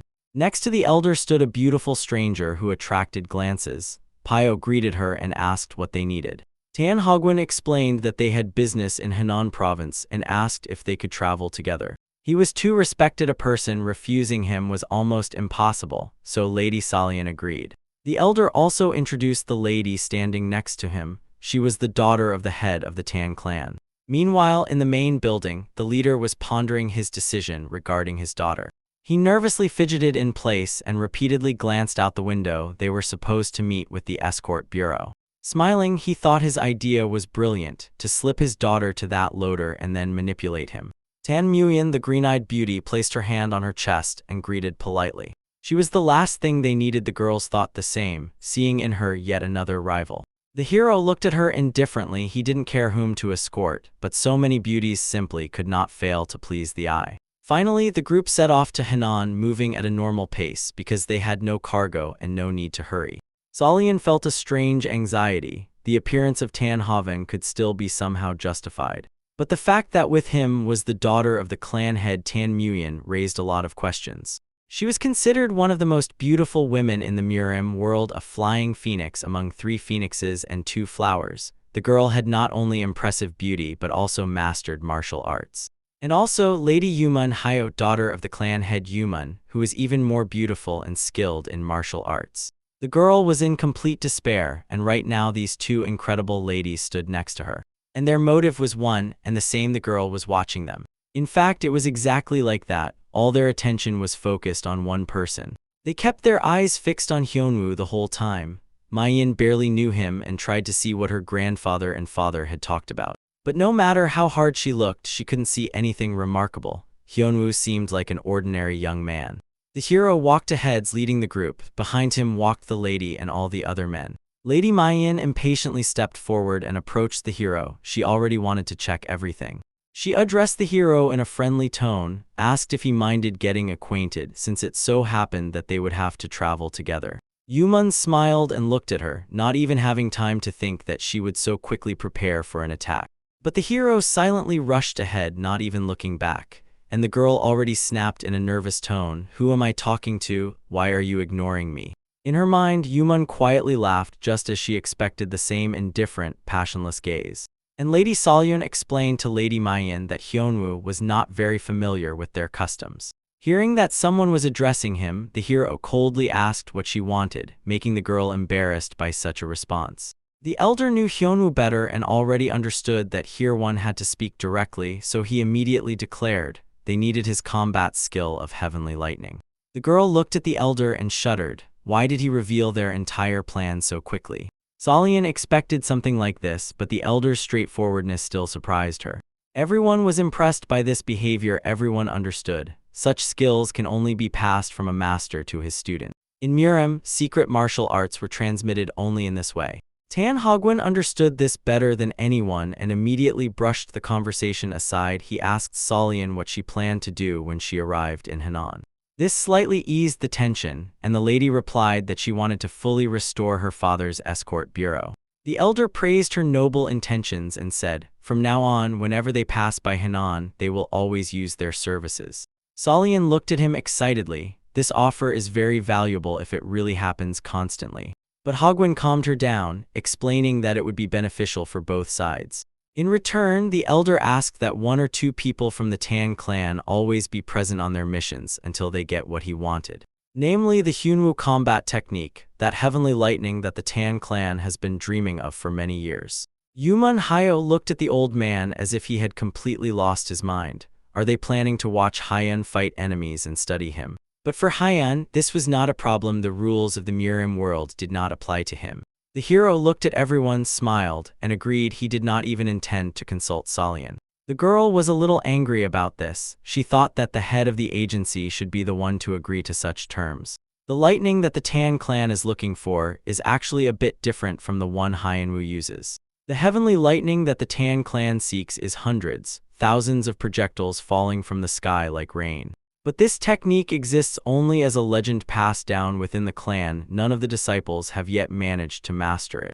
Seeing how Hyan unfolds his lightning, the elder felt hope. He would be able to find the key to this technique. From Mayan, he wanted only one thing: that she closely observe Hyan. The solution is hidden in his skills. By evening, the group decided to stop for the night. Pio chose a cozy spot and gave orders to the porters. Tan Haven's plan was quite simple. He suggested Hyan conduct a sparring match, and Mayan was to detail the hero's actions. The hero looked at the elder and replied briefly, he will win. He also knows why. The elder knew he would lose and explained to the hero, by sparring, he did not mean determining who is stronger. Approaching them, Pio said, "Just don't kill anyone." And Hyan replied that he knows what sparring is. The loaders sat around, hoping to see an incredible spectacle. And Tan Hogwen chose a suitable place and hoped the hero wouldn't hit him too hard. The charming Lady Yumun watched everything with interest, although she already knew in advance how this battle would end. The elder commanded to start the fight and, charging his darts with magic, gave the order. And Hyan confirmed the start by raising his sword up and preparing a lightning strike. Meanwhile, Lady Mayan focused all her senses and analytical abilities she needed to find the key to this technique. She barely had time to think about it. Lightning struck instantly. Nothing could outrun the speed of light. The roar of thunder rolled over the trees and broke the silence of the night forest. The hero hit the old man properly. His straw hat flew several meters away. The beauty of the element took one's breath away. Even those who had already seen Hyan's skills were not indifferent. The hero struck accurately next to the elder so as not to cause great harm, but the shockwave still threw him back and he fell to the ground. The beauty Mayan immediately rushed to her uncle. The girl was worried about him. Sheathing the sword and hiding it, the hero said he was holding back and everything would be fine. With wide-open eyes she looked at him, and he calls that holding back, the lady thought. The girl leaned over the elder, who still could not come to his senses, staring at the trace of Hyan. At sunset everyone sweetly fell asleep, and the porters snored and snorted as if participating in a choir. The old man never came to his senses. Probably, he would definitely sleep until morning. The green-eyed beauty looked at him sadly, wondering what to do now. During the fight she had not managed to see anything, and another such sparring the uncle would hardly survive.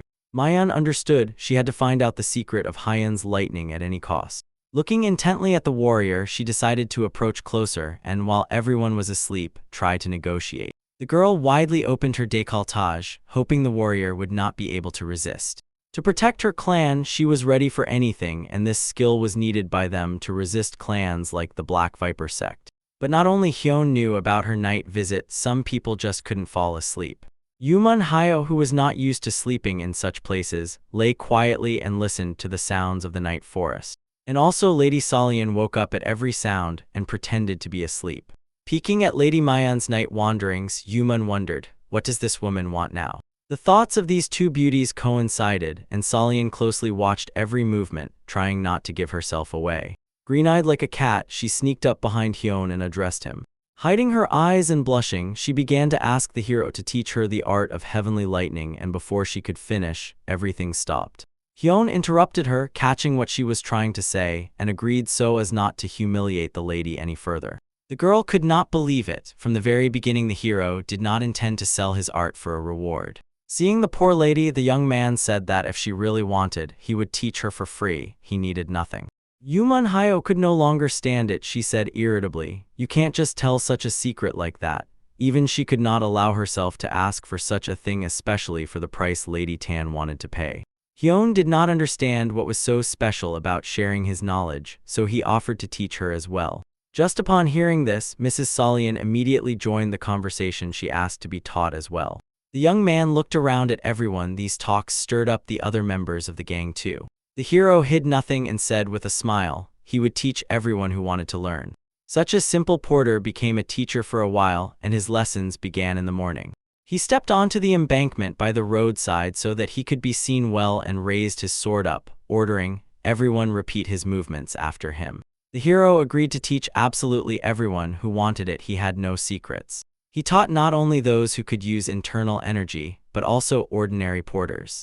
Even Chong, who once hated Hyan, had long changed his attitude and now became his student. "Watch carefully," said Hyan, and slowly raised the weapon up. The blade of his sword began to be enveloped by the energy of the air. Then he sharply lowered the sword, and a lightning bolt struck exactly at that spot. The young man looked at his students and said, "Now you try, nothing more to show." "Is that all?" asked Mrs. Mayan. No one expected this. He simply swung the sword from top to bottom. The only one who understood that the secret lay in this simple movement was Tan Hogwen. Seeing that they were standing, waiting for something else, Hyan furrowed his brows and shouted, "Strike." The entire group swung their swords from top to bottom. Together they whistled nicely and cut through the air, but there was no lightning. They tried again, and Hyan each time showed this simple movement and did it quite seriously, focused on his task. "Wrong," he said every time, and everything went back to the beginning. Yumun Hyo asked what their mistake was, what they were doing wrong, but the hero could not explain. No one had taught him this. The skill developed in him on its own like a simple, intuitive movement. The group's return to Henan happened despite the training. Haiyan conducted training at any convenient moment during every rest or lunch. But without training in special techniques or methods of energy circulation, it was an ordinary strike from top to bottom. Many, including Tan Mayan, gave up very quickly. They simply saw no point in it. They wondered how anything could be learned from this by doing such a simple action and looked sadly at the others. Mayan had already begun to think that the hero did not intend to teach them at all. If she had known how everything would turn out, she wouldn't have made such a mistake back then and wouldn't have embarrassed herself in front of everyone. The beauty was watching the warrior from afar. It would have been better if he had refused right away. Unlike Mayan, who doubted Haiyan's intentions, the other students knew this couldn't be just a coincidence. Yuman Hayo, a master of martial arts herself, obediently performed the exercise. Tan Hagwen, who had been searching for the key to this skill all his life, was ready to do anything to learn the secret. Solian, who was in love with the hero, and all of them believed that Haiyan was not the kind to deceive. During one of the training sessions, Haiyan decided to change his approach. He approached Solian and grabbed her hand. He told her that he understood what the problem was and why they were failing. Noticing this, Yuman immediately reacted and shouted, asking what they were doing there. Firmly squeezing her hand and controlling every muscle, the hero showed how it should be done. Hold the sword with your hand. The nerve endings must sharpen to the highest level of sensitivity. Thus Solian understood it was not simple and what exactly needed to be done. Energy began to pulse along the blade of her sword. Thanks to sharpened senses, the inner energy fills the sword, gathers it into a single stream, and then releases it. They together synchronously made a swing and lightning struck with a bright ribbon. Lady Yuman, along with the elder, even gaped their mouths from surprise and admiration. Finally, one of the students started to succeed at something. Pio and others who tirelessly repeated the same movements were now absolutely sure, under Haiyan's mentorship, they would succeed. A single stream Muyan heard and repeated, now regretting that she had lost hope. Slightly embarrassing the girl, the hero asked if she understood everything. Yes, replied the beauty, but with doubt whether she could repeat it independently. Yuman exclaimed emotionally, asking what exactly Lady Solian was able to understand, and asked to teach her as well. The hero calmly replied, "All right, I will teach," and asked her to come closer. Watching, Haiyan did not mind showing the technique, so the students, smiling, asked to teach them as well. Rising and moving toward the hero, Lady Muyan cheerfully said, "In that case, she will try again too." But Haiyan looked at her sternly and refused. It was enough to give up only once, and that was it. The beauty was embarrassed. Why was he acting this way? At first, he easily agreed to teach, but now he refuses. Seeing how his nephew was asking Haiyan again, the elder raised his hand and stopped her. He quietly told her to calm down, and when he learns the secret, he will teach her himself. The oppressed girl sighed heavily but still agreed. There were no other options left. After a more detailed explanation of the technique's essence, Haiyan continued the training, and now everyone already knew how to do it correctly. Thanks to the hero's personal instructions, Tan Haven felt the heavenly lightning. Then he understood the essence of this skill and was already thinking about how to combine the energy with the rain of petals. To hone his mastery, he politely addressed Haiyan as a teacher and asked to conduct another sparring session. The girls would look at him with admiration. His persistence was impressive. The hero smiled and nodded, but in fact, he was happy about all this. The elder thanked and suggested moving away from others to avoid accidentally causing harm. A life where the sword is only a tool for survival is not a life. Peaceful coexistence where everyone can interact, exchange experiences, and teach each other, that is what Vatro aspired to. That is exactly what brought Haiyan satisfaction. The elder asked to be allowed to attack first this time. Let Haiyan try to defend. The hero, understanding, nodded, and Hagwen wanted to test his skill in battle imitation. Starting, the elder jumped high. He tried to combine his skill with new power. Throwing several devices with darts into the air, he managed to charge them with lightning. The technology was that inside these balls were hidden hundreds of needles, small deadly darts. With incredible speed, they began to shoot, falling down like rain. Each of them was filled with the power of lightning, and because of it their speed increased, and the damage they caused now also carried an electric charge. Could he have succeeded? Tan Hagwen could not believe he had finally found the key to the lost knowledge of his clan. The loaders watched the elder's skill with admiration. The needles were so fast that they could not even keep up with them. If Haiyan were an ordinary person, he would not be able to resist such a technique.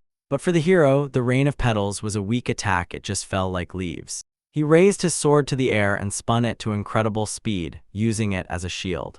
Hagwon's attack ended quite quickly, leaving the elder somewhat disappointed. But he knew well how strong Hyan was, and the new skill was not yet perfected. Having deflected all the needles, the young man asked why Hagwon used them so strangely. The elder was surprised but quickly realized Hyan just wanted to give advice. The hero swung his sword with one simple movement and said, "It will be much better this way." At that moment, needles charged with lightning instantly rained down from the sky. He did not need to rise into the air or activate any devices. Everything materialized from air and energy. Seeing this, Hagwon understood what he really needed and how to improve. This was a true heavenly lightning with large discharges and short charged strikes, the needles of the Tan Hagwon.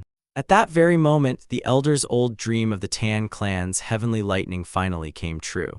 When everything calmed down, the mist and steam from the boiling moisture particles in the air dispersed. Havnan sat and could not recover from what he had seen. "How did you do that?" he exclaimed. "Please explain," begged the elder. Could it really have been the very same heavenly lightning that Uncle had been searching for all these years? It had just slipped from the hands of this young master. Muyin thought so. She looked at the hero, amazed by his skills, and now increasingly wanted to find out who he was. For 3 days and 3 nights they trained enthusiastically, and only then continued their journey home. Climbing onto the hill, they could not wait to see their native city again. An incredible view of the entire city unfolded before them, and their breath was suddenly taken away. "Finally home," said Lady Solian, though in her heart the pain of loss silently endured. Returning to the escort bureau headquarters, they saw something that brought them not a drop of joy. Looking around, Pyo said sadly, not a single house remained now. They would have to start everything from scratch. Turning to Lady Solian, he asked if perhaps she wanted to visit their ancestral home. The girl wanted to, but was not at all ready for it now and said she would do it later. The ancestral home of the Cho clan was burned to the ground by a bloody demon. That place was full of childhood memories and happy moments with her family. Solian could not come to terms with the fact that he no longer existed. Pyo understood her feelings, but now they had to decide what to restore first. To restore the escort bureau, she had to make a decision, and Pyo asked what to do with the Cho estate. After what she saw, emotions clouded her mind, and she could not make a decision. The elder addressed the young mistress and asked if she would allow him. He is ready to buy the estate's land and restore it. He explained that he plans to open a branch in Henan and promised, Ning will take good care of this estate and she can come whenever she wants. It was quite a good idea. They did not need 2 residences, and restoring the family estate would soothe Mrs. Solian's heart. The elder understood his heavenly lightning technique was still far from perfect, but it was a good opportunity to stay in the city near Hyan. Yumun Hyo also decided to help and stay. She wanted to learn all the techniques that Hyan could share with her, and her clan in return would provide materials for construction. The hero glanced at the beauty and immediately wondered, does she really want to help? The girl smiled. This was her chance to confirm that the rumors about the Yumun clan owning 1/3 of the world's wealth were not an exaggeration. The hero glanced at her. It turns out she won't move until the agency is rebuilt and until he teaches her the techniques. The girl nodded cheerfully. The Yumun clan never makes unfavorable deals. Clapping his hands, Chong gathered attention around himself and asked, "Well, can we start working?" The man looked at Pyo and the lady in surprise. She told him that they had already worked well enough. They could take their pay and leave, returning once the bureau was restored. The man spoke on behalf of all the loaders and explained, for them, the bureau was as valuable as it was for her, so they decided to stay and help.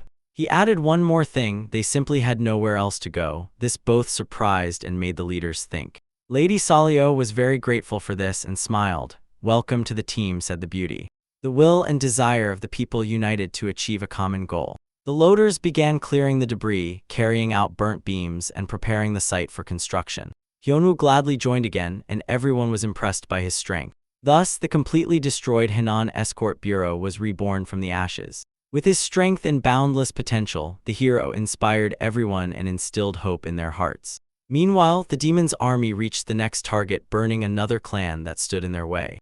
A mighty warrior, a bloody shadow as the Lord called him, stood with a sword over the leader of the HWA clan.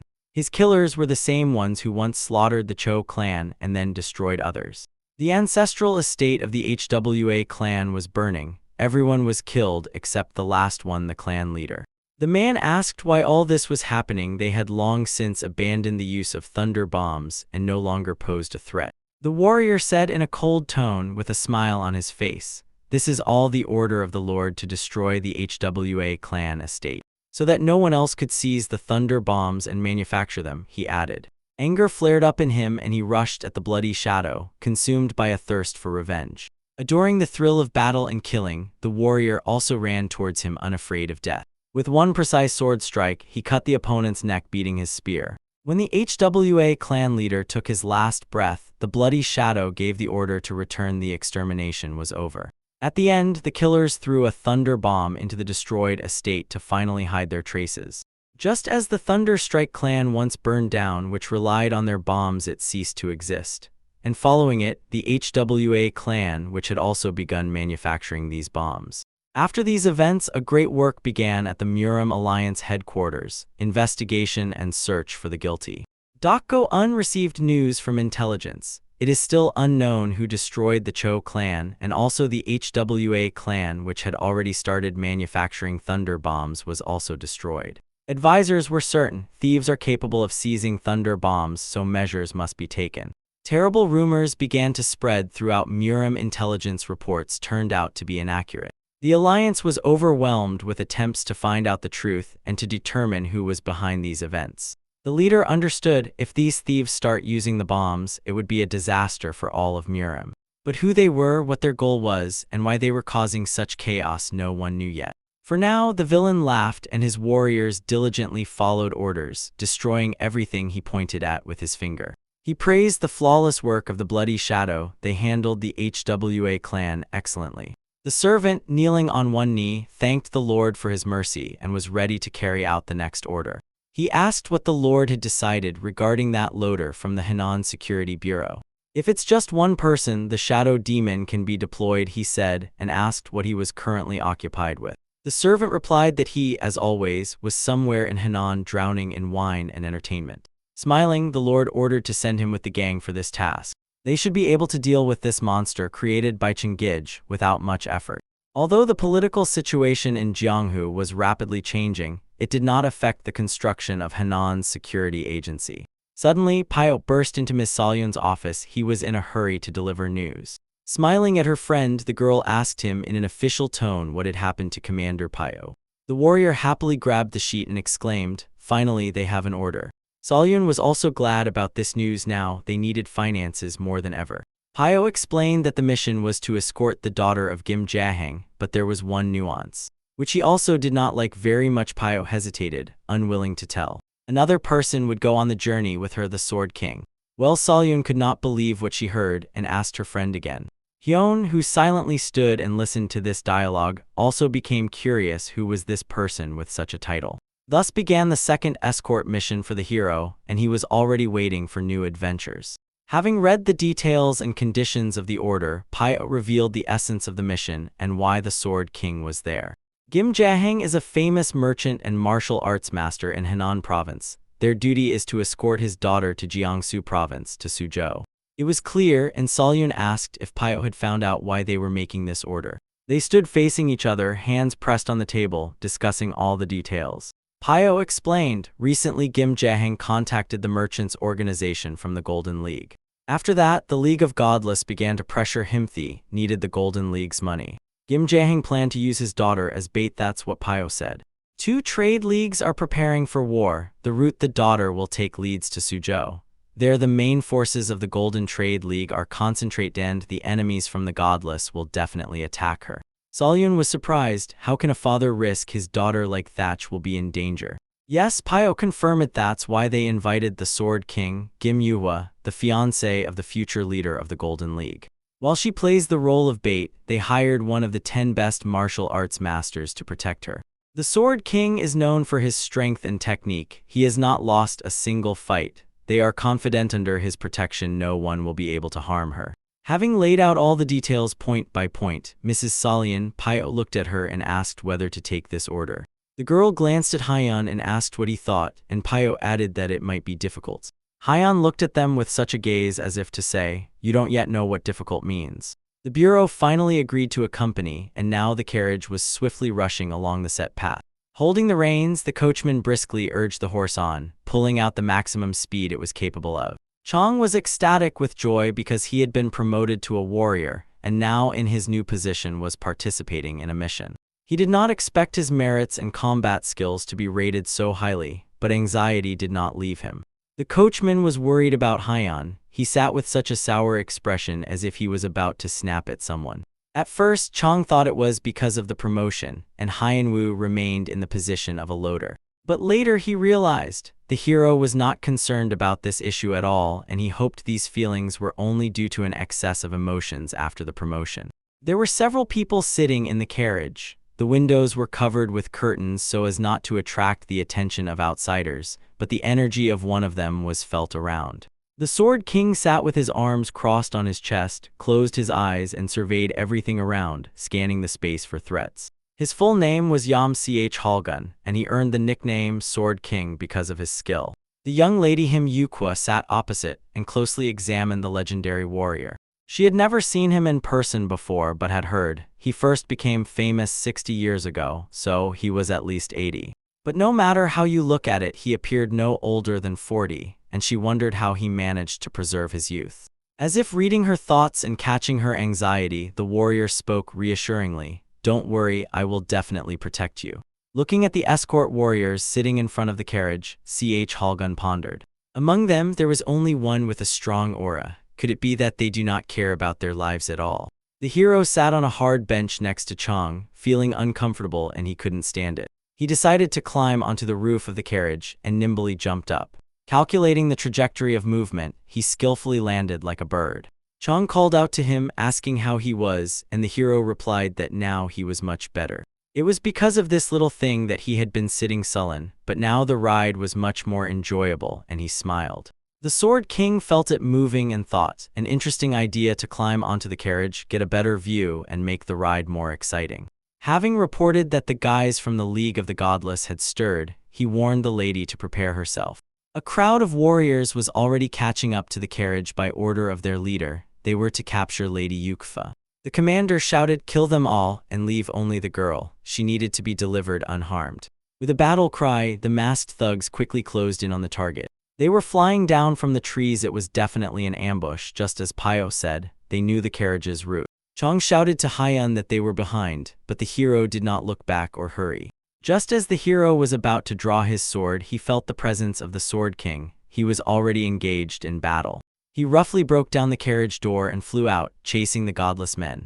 Haiyan was surprised. This man was really fast, so he was not called the Sword King for nothing. Leaving Lady Yukfa, the warrior said at last, "Don't worry, everything will be fine." His whole body was soaked with power. Pushing off from the stairs, he easily soared into the air. Seeing the man who radiated energy, the enemies changed their tactics. It is unknown who he was and decided to surround him. The leader of the gang gave a new order, everyone to focus on this man and then to the carriage. Drawing his huge sword, he shouted, "So much noise from you," and began his sword dance. The swordsman was truly a master of the sword. The speed and trajectory of his strikes defied the laws of physics. He was ahead of everyone, as if he had long calculated all possible attacks. The strikes flew so fast that it was impossible to understand whom he was hitting at that moment. And the force with which he struck was not inferior to Haiyan's lightning. Each of his blows was deadly. In less than 5 seconds, he finished and landed on the roof of the carriage. His sword was filled with internal energy. It seeped and enveloped the blade all the way to the very handle. He stood on the roof holding the weapon in his hand, and the enemies still kept falling as if the sword worked on its own, drawing the master's power from within. Ch Halgun was proud of himself. No martial arts master could take their eyes off his technique. He looked where Haiyan was standing and waited for him to look back. But he was not there. Could it be that the boy was not watching him? He was not interested at all. He does not look at the one he cannot defeat. Could he be so indifferent? It was very strange, thought the warrior. Haiyan sat in front again next to Chang, and he asked if he had destroyed all his enemies. And the hero replied, "There was no need. The king of the sword dealt with them." "Don't worry and keep going," said the hero, calming Chang. The carriage rushed by, leaving behind mountains of defeated enemies. The League of the Godless had a huge, luxurious multi-story mansion. The head of the league struck the table sternly with his fist, angrily calling his subordinates worthless. They failed to capture even one girl. He sat on cushions behind a small table, and a subordinate, kneeling on one knee, begged for forgiveness. Henshin's plan also failed. Chanak insisted and squeezed out the last chance. This time they must succeed. The servant explained, it happened because Kim Jae-hang bought a protector for his daughter, one of the great martial arts masters. And he swore before the Lord that he would prove to everyone, those who sell themselves for money cannot strike strongly. By evening, the travelers reached a small settlement and decided to spend the night to eat and rest at the inn. The hotel where they stayed was quite nice and there was enough space. A real feast was laid out for the traveler. The waiter was already serving the 20th dish. Yam Changal looked surprised, wondering how one could eat so much, and Lady Yukwa smiled and clarified, it turns out they really love to eat. Without looking away from his plate, Hyan replied that he indeed really loves to eat. Chong scratched the back of his head and jokingly added that sometimes it seems to him that Hyan can eat more than his own weight. This was not the first dish. The hero ate quickly and enjoyed the taste. The food here was truly delicious. Everyone watched how the hero ate. It was quite unusual. It was clear how he savored every bite, yet the boy did not stop for a moment. Until Hyan finished everything to the last crumb, Chong also could not resist. He took one of the dishes. As soon as he brought the food to his mouth, it suddenly disappeared. The moment he closed his eyes for a moment. How is that? It was just in my hands, Chong said, surprised, snorting. Food should be eaten while it's warm, not just looked at, Hyan said. He had just stolen the plate right from under his colleague's nose. Ms. Yukva was also surprised by this young man. He managed to eat everything while they hadn't even started yet. From the very beginning of the escort mission, she only now finally managed to look at him more closely. Even if the escort bureau was destroyed, they would hardly have sent someone incompetent, but besides the fact that he eats a lot, she noticed nothing else special. Glancing sideways at the Sword King, he did not take his eyes off Hyan at all, and she wondered why he attracted the attention of her guards so much. When it got dark outside, the hotel guests finished their dinner. Hyan politely thanked the servants, praised them, and said it was very tasty. And Chong could not calm down. He didn't even manage to eat anything. And the waiter, apologizing, informed that nothing more could be prepared. The ingredients had run out. Trying to calm Chong down a little, Yukva offered him a shot. She herself did not drink, so she decided to give it to him. But he did not get the alcohol either. The Sword King took it. The warrior raised the glass, said, "To your health," and drank it in one gulp. The poor guy almost turned gray. Could it be that all strong martial arts masters have such an appetite? Exchanging glances one last time, the warriors went to their rooms. The Sword King still could not uncover Hyan's secret and looked at him as an anomaly that could not be explained. When the guests left, an unknown man peeked out from the corner and, making sure everyone had gone, said, "Everything worked out. The godless thugs devised a treacherous plan. They took the cook's family hostage." The leader of their gang, Ki Horian, smiled sinisterly. He was sure that the Sword King could not resist the poison that dissipates internal energy. They sprinkled this poison into every dish the cook prepared, and soon all internal energy was supposed to vanish.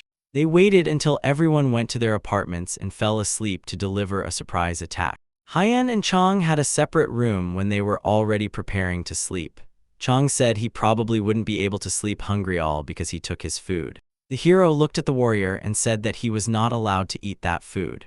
Chong did not understand why he was so offended, so he did not ask for details. Turning to his side, he thought, could it really be because he does nothing in battle? It's unfair. After Chong fell asleep, the hero closed his eyes and focused. He felt the poison in his blood, and it had been in the food from the very beginning. In the cave, he had to have something to eat, and he knew how to cleanse his body. The hero's body was filled with energy, and he expelled all the poison that was meant to dissipate his strength. At that very moment, the alliance of godless ones began to act. They were preparing an attack both from inside the hotel and from outside. The assassins stealthily approached the sleeping beauty. She slept like an angel, and her beautiful face was illuminated by the bright moon. The assassins whispered among themselves. They felt sorry that they could not touch her because she was too precious. But one of them desired her so much that he decided, if no traces were left, everything would be fine. At that very moment, Kalgun's sword strike hit him right in the head. The warrior split the scoundrel's skull like a ripe watermelon, splattering blood in all directions. So it was he who ruined the taste of alcohol with his poison, the warrior said. Seeing that nothing came of the poison, the enemies realized they could not win and began to retreat. But it was already too late to retreat. The king's sword finished them off faster than they could realize. They needed to flee. Kalgun, just like Huiyin, expelled the poison from his body, but did not rush to help the others.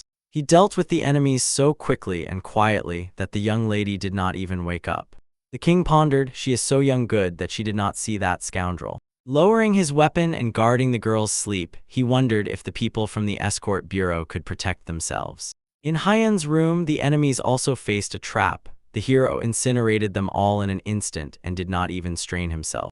The night passed relatively quietly, despite one attack, and in the morning the gang was all ready to set off. Waking up, Chang yawned sweetly and, savoring it quietly, said how wonderfully he had slept. Looking around, he saw corpses on the floor, and immediately the thought of an attack flashed through his mind. The hero stood in the middle of the room, and at his feet lay the fallen godless. He addressed Chang, saying he had also slept well, and added, if he was already awake, he should get out of here. How could one have slept well if we were attacked? Is he joking? Thought Chang, and agreed to the cleanup. The sun was already shining high, and the gang needed to move on. After clearing the corpses, Haiyan and his companion waited near Lady Yuqua's chambers. The Sword King and the girl came out in a minute, and the warrior was glad that everyone was fine. He managed to expel the poison from himself, defeat the attackers, and remain unharmed, concluded Kalgun, and realized that Haiyan was quite a skilled warrior. After preparing for the journey and watering the horse, they set off, and Haiyan again decided to ride on the roof of the carriage. The assassins were lying in wait and keeping every step under surveillance. It was necessary to set out and report to the leader. The deputy of the Black Bloody Swordsman Jin Hanyok asked to convey, their enemy is the Sword King, and to defeat the boss, he must intervene personally. He conjured ravens and sent them with the message. The blackbirds immediately obeyed his will. High above the ground, they flew forward, outpacing the travelers. Glancing upward, the hero noticed and felt these birds were not the kind that just fly, and it immediately became clear another ambush lay ahead. Passing further through this small settlement, the heroes noticed something bad was happening here. Holding the bridle, Chang looked around. This sent shivers down his spine. There were no people on the street at all. Lady Yuqua peeked out of the window and immediately came into view. Everyone had hidden in their homes, and only the cold fog wandered the streets. An unknown man looked out of the window and carefully examined the carriage. Horror blazed in his eyes. Seeing that he was noticed, he instantly closed the shutters. Who could have scared these residents so much? The hero said everyone hid because they were scared to death. The sky was covered with black clouds, and the travelers stopped the carriage, pulling up to the hotel called Moonflower Inn. This was their next stop. Mrs. Yuqua and her bodyguard Kalgun were in no hurry to get out. Haiyan jumped down from the carriage to the ground. He needed to inspect everything here and find a safe place. Chang, who had already managed to run to the hotel, returned. Judging by his face, the news was not good. Breathing heavily, he reported that he ran around the entire hotel. No owner, no guests, everywhere was empty, and the village had emptied out. The Sword King frowned like a storm cloud. It seemed the alliance of godless ones was set to finish them off tonight. Suddenly, Mrs. Yuqua felt something terrible, even more frightening than before. This is a thirst for blood, Haiyan said. He felt the same in the cave and knew it well. Her hero added in, she is so powerful that she pierces all the air in this settlement. Even Mrs. Yuqua and the coachman Chang felt this thirst for blood, probably the same as the villagers did. Although they did not know martial arts, until then she was powerful. And the source of this power was ahead. They came with one goal: to kill the Sword King and take the girl. At the head of the dark army stood Jin Chanok. He shouted to the king, who did not expect that he could be bought with money. Lady Yuqua's heart twitched like a bird in a cage. She did not want to find herself in such a situation. Drawing his giant sword, Yam Chialgan told her not to worry, he would protect her. Hyun watched silently, also aiming for the fight. He knew it would be so. I will protect you, the Sword King said once again, and his weapon flared with a powerful aura. Kill them, Jin commanded. If you kill the Sword King, victory will be theirs. Unfearing death, the godless ones charged into attack with a battle cry. But the sharp blade of the Sword King, slicing through the air, was already flying towards them. A spark of fear flashed in their eyes as soon as they saw his martial arts. His movements were fast and precise. The enemies had no chance left. It was a bloody slaughter. The godless flew at the warrior like mosquitoes, and he swung his sword non-stop, anticipating their strikes. The only chance to defeat him is to overwhelm with numbers. Only when Kalgun gets tired will he lose. After repelling the first wave of enemies, he descended to the ground and said, could it be that the godless alliance has no worthy fighters left? Jin laughed. 90% of the Alliance's forces are gathered here, he said, and no one can cope with such a number of enemies. With an even greater wave, they rushed at the Sword King, jumping from roofs, attacking from all sides like cannon fodder. Standing next to Lady Yuqua, Chang was amazed that this had no end or edge, while the girl thought, could it all be because of her? Turning to the lady, Khalgun promised to care for and protect her, but warned, he would not be able to save others, they would have to take care of themselves. Chang looked hopefully at Haiyan and prayed that he would not abandon him. Looking at the warrior, Haiyan addressed him and said, "Do not die, sir." Khalgun laughed and threw back. "You really are a funny boy telling the Sword King not to die," he said. Focusing his strength, he shone even brighter as if the warrior had unleashed all his inner reserves. "Now I will show you why they call me the King of the Sword," said the warrior, tensing like a spring. The glow and energy he radiated filled everything around, rising with the wind high into the sky. It was a raw force that shattered everything in its path to pieces. He rushed forward, swinging his sword and cutting everything around his blade reached everyone. Lady Yuqua was delighted. She could not even take in the scale of this slaughter at a glance. To instill fear in the enemy, the King of the Sword unleashed all his power, and it was a precise decision against such a number of enemies. But there were still very many enemies. They were not even afraid of death. As if zombified, they followed the order, kill. After several hours of battle at the limit of his abilities, the King of the Sword's body began to fail. He said this and that was all. If he continued further, he would not be able to avoid disrupting the flow of energy in his body. He urgently needed to restore circulation, and that was exactly what the enemies were counting on. Jin Hanok realized what had happened and shouting, "Now," swiftly rushed into attack. The warrior blocked this attack in time and the clang of steel echoed throughout the village. The Sword King tried to counterattack, but his strength was already leaving him. He had exhausted all internal reserves. The counterattack failed and he was wounded. Gritting his teeth, he tasted his own blood. Jin was fast. He jumped back in time and, slipping away from the deadly blow, landed and grouped himself for the next attack. Jumping high, he raised his sword ready to deliver a deadly strike. "It's all over," he shouted to the great Sword King, moving to take the life of the invincible warrior. That's all. Khalgun understood everything and apologized to Yuwa for not being able to protect her. Looking at him, she smiled at the warrior and thanked him for what he had done. Accepting death as inevitable, he thought, "It's a pity I won't be able to see my granddaughter again." But at that moment, Haiyan's lightning incinerated the enemy right in midair. He only managed to scream and immediately crumbled to ashes, pierced by electric current. Lightning, where did it come from? Yuwa and Khalgun immediately realized it had saved their lives.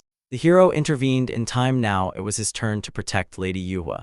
He stood, enveloped in energy, ready to tear apart anyone who interfered with the mission. And behind him, Chang, smiling, shouted, "Don't worry, Haiyan's lightning is invincible." Lady Yuqua couldn't believe it. Could the boy really control the elements? Haiyan looked at her and said, "This is called heavenly lightning." Now this truly scared the enemies. The deputy head turned to ashes in an instant. Haiyan approached them. The Sword King was really in terrible condition, though it didn't show from the outside. The hero thought, "This man is truly a powerful martial arts master. He will hold off such an attack for several hours." Haiyan wanted to help, but the man started grumbling, telling him not to touch. He was afraid the boy would only do harm. The hero didn't listen. He was already doing his job, restoring the energy flow in Khalgun's body. Feeling a strong energy flow, the warrior was scared. The body might not withstand it, but in a second everything stabilized. Haiyan spoke in a calming voice, praising the man for handling it well, and now he should rest. The Sword King was shocked by what Haiyan had done to his body and asked in surprise, "Who are you?" Turning to the Lord, the hero said, "If you still haven't understood, he is a loader of the Henan Security Bureau." The Sword King, even more surprised, fell asleep with the question frozen on his tongue. What loader? Taking command of one of the warriors, he gave the order to continue the attack. The Sword King fell. Only one remained to be defeated. Encouraged, the enemies advanced in a new wave to destroy everyone.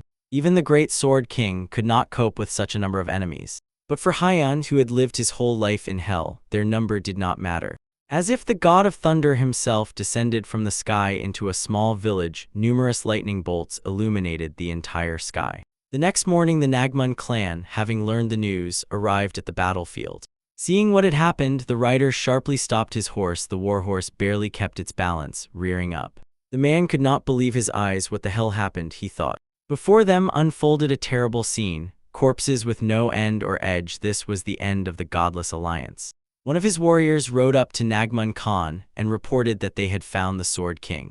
Now everything was clear to Khan. First, he ordered to visit the Sword King and entrusted dealing with the bodies. Ch Kalgun sat in a meditative pose and was restoring his energy. He was enveloped in a glow, clusters of energy swirling around as he immersed himself in his thoughts. Realizing he had opened his eyes, he saw those who had already entered his room, so many unfamiliar faces in such a short time. He grumbled. Nagmun Khan bowed, making a symbolic gesture, and greeted the Sword King. The girl inquired how the master was feeling and asked if it was necessary to call a doctor while he was restoring energy circulation. The Sword King replied that he was already fine and asked Khan if he was really the same grandson of Nagmun Hak and how his grandfather was feeling. The warrior answered that the grandfather was healthier than ever and his voice was as thunderous as before, but he could not compare to you. You wiped out the entire League of Godless Ones in one night, the boy added. That's all true, but there is one but, Ch Kalgun said, looking somewhere through the guest. In his memory flashed the face of Hyun, the one who saved him from death. An ordinary loader held in his hands an incredibly powerful lightning technique. The master looked at Hyun. He did not know what had happened after the hero saved him and put him to sleep. He wanted to find out whether Hyun was really an ordinary loader and what exactly he saved by killing the rest of the enemies. Han's face twisted in misunderstanding. Could it be that the Sword King had lost his mind and decided that he was saved by a loader? It was not just lightning, a true heavenly one, the hero replied, without going into details and not intending to explain anything. Hearing the answer, Han flared up with rage. How dare this servant speak to the majestic master in such a tone? Where did such impudence come from? Enough, said the Sword King and directed his energy, suppressing the boy. He had already seen a strong master in the hero equal to himself in strength and asked him to answer one question. Everyone in the room looked at the Lord with intrigue. He knew how to keep suspense. Han also shut his mouth after the Sword King suppressed his intention and obediently stood, listening to the others. The master seriously asked the hero if he wanted to meet his granddaughter. No one expected this from the Sword King. His granddaughter had already reached marriageable age, and it seemed that the grandfather was choosing a worthy husband for her. Hyun understood where Ch Halgun was heading, but the hero himself was not warmed by the prospect. He answered abruptly, no. The great black warhorse was a true beauty, a beast of a rare breed. Nagmun Khan saddled him and was about to set off. He made sure that everything was fine in the village and that none of the civilians were harmed. Seeing off the young leader, the Sword King asked to send greetings to his grandfather. I will definitely pass it on, Khan replied and asked if he could address him again if the League of Godless People started attacking once more. And the Sword King explained that he should not worry about that and, smiling, added, the Golden Alliance was already supposed to start acting. Lady Yuqua did not know about their plan, and now it began to dawn on her what was really happening. When she realized that she had become bait, she felt sad. Her father was ready to risk her life for power. The Sword King knew this too, and everything happened as Commander Pio and Mademoiselle Solian had predicted. Last night, while the Sword King restrained and distracted the attention of the League of Godless People, the Golden League launched an offensive on their main headquarters. In the end, the head of the League, Gal Ch Hanak, fled, though he received severe injuries, and the Golden Alliance won this war. Smiling, the Sword King jumped onto the bench next to the coachman and said, we are all alive and that is enough for me. Let's go. Chong looked anxiously at the Lord. Riding next to such a stern and famous man was not very comfortable for him, so he asked again if he was joking. Looking up at Hyun, who was standing on the roof of the carriage, Kalgun said, it is his choice, and with a touch of humor asked if the porter minded. Realizing that the king was teasing him, the hero replied, it seems that after the correction, the Lord has become more talkative than before. Laughing, the warrior added, it seems Hyun ate something wrong, he answers so politely. Hearing the dialogue, Chong added, they both behave strangely. In response, the Sword King gave him a good smack on the back of the head so that he wouldn't babble too much, called him a snot-nosed kid, and ordered him to harness the mare faster. The poor fellow felt dizzy, so I obey. We will go now, he said. Chong pulled the bridle and the horse briskly clattered its hooves on the stone road. Quickly passing by the village, Ch Halgun still stopped the conversation and again asked Hyun if she wanted to meet his granddaughter, telling how beautiful she was. After the defeat of the Godless Ones, the Sword King began to treat both the hero and Chong differently, almost like his own grandchildren. Haiyan also understood he is truly a wonderful man and a powerful master, so he began to treat him with even more respect. Returning to Chang, the Sword King unexpectedly said that he was sorry. The coachman thought that the Sword King was going to apologize for hitting him. But he meant something else. Halgan was talking about the sword technique he taught Chang. The coachman froze in surprise and did not understand what had happened. Could it be that the Sword King explained something to him incorrectly? From the very first day of the escort mission, Chang trained with the sword whenever they stopped to rest the horse. He had only one goal: to learn the martial art of Haiyan, the technique Heavenly Lightning. At that moment, the Sword King became an accidental witness to his training. But in his eyes, this technique was imperfect. He believed that Chang was training incorrectly and could not remain indifferent. Eventually, Chang began to study the Sword King's technique, and Haiyan stopped sparing him during sword training. Only now did Halgam finally realize what seemed superfluous was actually the correct path to the Heavenly Lightning technique. The essence was to cut through the gaps between energy flows, and when they collided, lightning appeared. The Sword King lived a long life and thought he knew everything. He would never have imagined finding a new path looking at the mountain. He smiled at Haiyan and jokingly called him a scoundrel. The hero silently waved his hand, gazing enchanted at the beautiful view from the carriage roof. "What should we do now?" asked the warrior, looking at Chang.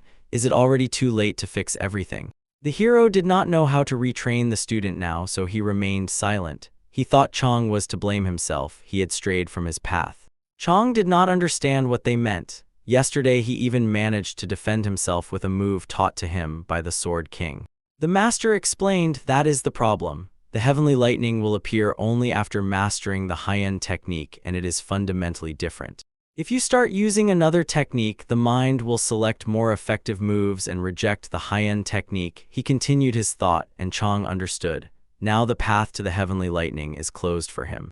The warrior began to complain. He said he had to endure exhausting training, and he dreamed of the moment when he would unleash the Heavenly Lightning, but now he would never succeed. Suddenly, a strange noise disrupted his thoughts. It was unlike anything else. The man asked, "What is that?" In a moment, a bright flash streaked past their carriage, blinding everyone with a violet glow. Grasping the reins tightly, he barely held the frightened horse. Another moment, and it would have overturned the carriage into the roadside. Something powerful passed by the carriages like a whirlwind, overtaking them and blocking the way. Only Haiyan saw the demon in the continuous flow of this evil energy. The monster grinned a wide, insane smile, reveling in its new victims. A moment before, the hero felt its presence but did not raise the alarm. There was no point in that. From afar, he noticed the demon walking behind the carriage, watching like a predator at its prey. Stepping onto the traveler's path, it did not hide its own power, as if boasting about it. "Here's luck." With his poisonous voice, the demon croaked as if his throat was scraping. He was following the escort security bureau and also ran into the Sword King. Looking intently at the stranger, the Sword King asked who he was at all. The stranger did not resemble either the robbers of the Green Forest or the people of the Godless Union. The bizarre demon loudly asked who among them was Dan Hyunwoo, and added, first he would finish him off, then all the others. After his words, reinforcements arrived. It turned out that the shadow demon with his gang had tracked Haiyan. Looking at the enemies, the hero realized they had come for him, but who could have set such a monster on him? Meanwhile, in his lair, the bloody demon was already preparing to learn the results of the shadow demon's actions, whom he had sent to deal with Haiyan. Bowing his head before the Lord, the servant reported the latest news. The shadow led his gang, and most likely they had already clashed with the escort bureau. But if the intelligence report was to be believed, the porter was moving together with the Sword King, so said the servant. The Lord's mood noticeably changed from this warrior. A worthy fight could be expected. Hearing the doubts, the warrior added that there was no need to worry because of him. The shadow demon had recently reached the 9th level of mastery in the art of the bloody sword. Hearing this news, the Lord immediately brightened up. He began to take pride. The 9th level. This is a talent born once every 1,000 years. The Lord eagerly awaited the result. Neither this amateur porter nor the Sword King would be able to resist the shadow demon anymore. Glancing at Haiyan, Halgan asked with a smile why he was standing there, as if he had business with him. When he began to be ignored, the shadow demon went berserk and shouted that he was a disciple of the chief blood demon, emphasizing that he was addressing Dan Hyunwoo. He shouted loudly, "Answer," and swung his sword. A cluster of energy burst from his hands, a magical air blade. Noticing that the attack was aimed directly at the carriage, Lady Yuwa became frightened. The Sword King shouted that the demon was targeting the carriage and prepared to deflect the attack. Two forces collided. The energy covered the entire carriage with a solid wall like an impenetrable shield and muffled the strike. At that moment, the girl bowed her head and froze, expecting the carriage to be blown to pieces. The Shadow Demon smiled. He expected the Sword King to easily block his air blade. But unexpectedly for everyone, Halgun said, "I did nothing." "Well then, what do you mean?" The demon was surprised. He thought they were trying to make a fool of him. Fixing the enemy with his gaze and without rising from his place, the warrior said, "Be that as it may, here and now there is someone scarier than him. And you just became possessed by him," added the Sword King, watching as Hyun drew his sword and jumped down from the roof. The hero warned in a stern tone, "They are on an escort mission," and ordered not to approach the carriage.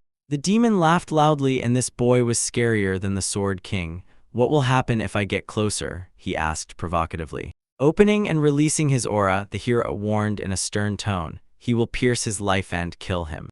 And this truly surprised the demon. Until this moment, he had not felt any inner energy in this young man at all, but now he felt a power he had never seen before. Watching this show, the Sword King commented, "When such a strong person completely hides their strength, it is truly frightening."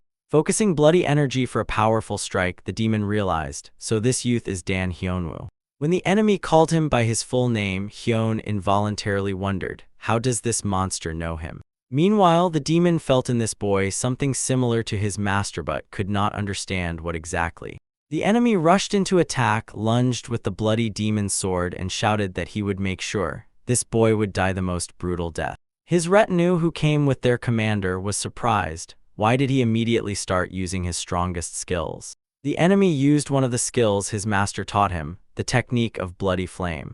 Like a crimson flower with 1,000 petals, it approached the hero, scorching everything around with hellish fire. Seeing this hell, the Sword King began to tremble. Even gathering all his strength, he would hardly withstand such a blow. Swinging the sword, Hyun wrapped himself in several layers of energy. They completely neutralized the attack. The opponents stared each other in the eyes before the next attack. Without waiting for the enemy to come up with something new, the hero dashed forward and rushed at him, preparing to deliver a deadly strike. The demon did not even suspect that this boy would withstand his attack, and even managed to switch from defense to offense in an instant. Preparing defense and counterattack, the Shadow Demon created phantom swords to confuse the enemy. When Hyun withstood his attack, the demon realized he had miscalculated the youth's strength and now skillfully bypassed his protective spells. The hero neutralized all the demon's attacks, ignoring the phantom swords, and delivered a precise, strong blow filled with lightning energy. The demon managed to raise his sword. He blocked Hyun's attack and withstood the strike. He screamed in pain. The electric discharge passed through his body. The internal organs barely endured not to be fried. Realizing that their captain barely stood, the warriors drew their swords and were already about to intervene. But one of them felt the energy of the Sword King and ordered the others to retreat. If they interfere in this duel, the Sword King will instantly destroy them. His aura had a warning character. Seeing that it worked, Kalgun noted, "It's good that at least one warrior among them had a head on his shoulders." The demon's sword, with which he blocked the attack, absorbed most of the energy and shattered into pieces, saving its owner's life. At that very moment, the hero delivered the next blow, one that was supposed to finish the enemy. But he didn't manage. Exerting tremendous effort, the demon managed to slip right out from under the hero's strike. The demon fled, and the hero felt him behind his back when he ended up behind him. His martial art was broken, the sword shattered, chances of victory were gone, so he gave the order to the Wadazai to retreat. The shadow warriors emerged from the shadows and just as quickly went back in. Their pride was humiliated, but they remained alive and would wait for a rematch. Dissolving into the air, the demon promised Dan Hyunwoo that they would meet again. And the hero silently watched his back, thinking that next time he would not escape. When the danger passed, Lady Yuwa slowly stepped out of the carriage. She knew Hyun was strong but did not suspect he was that strong. She stared at him and could not comprehend. He was whole, unharmed, no sign that just a moment ago he had withstood a blow of incredible power. She was already dreaming that he would become a fighter of the Golden Alliance and was figuring out how to offer it to him. Kalgun delivered another blow to Chang's nape and cheerfully said, "Move on, boy, enough staring." Because of the attacks, they fell a bit behind schedule, so they had to hurry. Meanwhile, Lady Solian could not wait for the return of the band. She stood on the terrace for hours looking in their direction. The beauty watched the city and the workers below, who were diligently working on the construction of the bureau. When they passed by, they always smiled kindly and greeted her as the head of the bureau. And the girl in response gave them her charming smile and praised them for the excellent work. Carefully looking down, she saw a small band of horsemen. They were dressed in the symbolic clothing of the Tan clan. Seeing that the lady was watching them with interest, Pio explained, "These are masters from the Tan clan. They arrived to support the construction of the branch in Henan." Pio also said that after the last escort mission, too many rumors spread about the beauty Lady Yumun Hyo, and because of this, many people come here and ask about her. Hearing this, the girl turned pale. A single word about Lady Yumun was enough to stir a real storm of emotions in her. She envied her beauty, a young, beautiful, and talented lady. She was simply incredible in everything. And Solian also thought that she sympathized with Hyan. Seeing that the girl was sad, Pio decided to cheer her up and informed her about the victory over the alliance of godless people. Rumors about this have been circulating for a long time, and most likely our band has already reached Lake Hunj. Lake Hunj was famous for its blueness, and depth travelers hired a small boat to cross it directly. The sailing ship swiftly cut through the blue water, and the spray sparkled magically in the rays of the sun. And Lady Solian on her terrace dreamed and imagined Hyan. He stands on the deck and she wants to be beside him.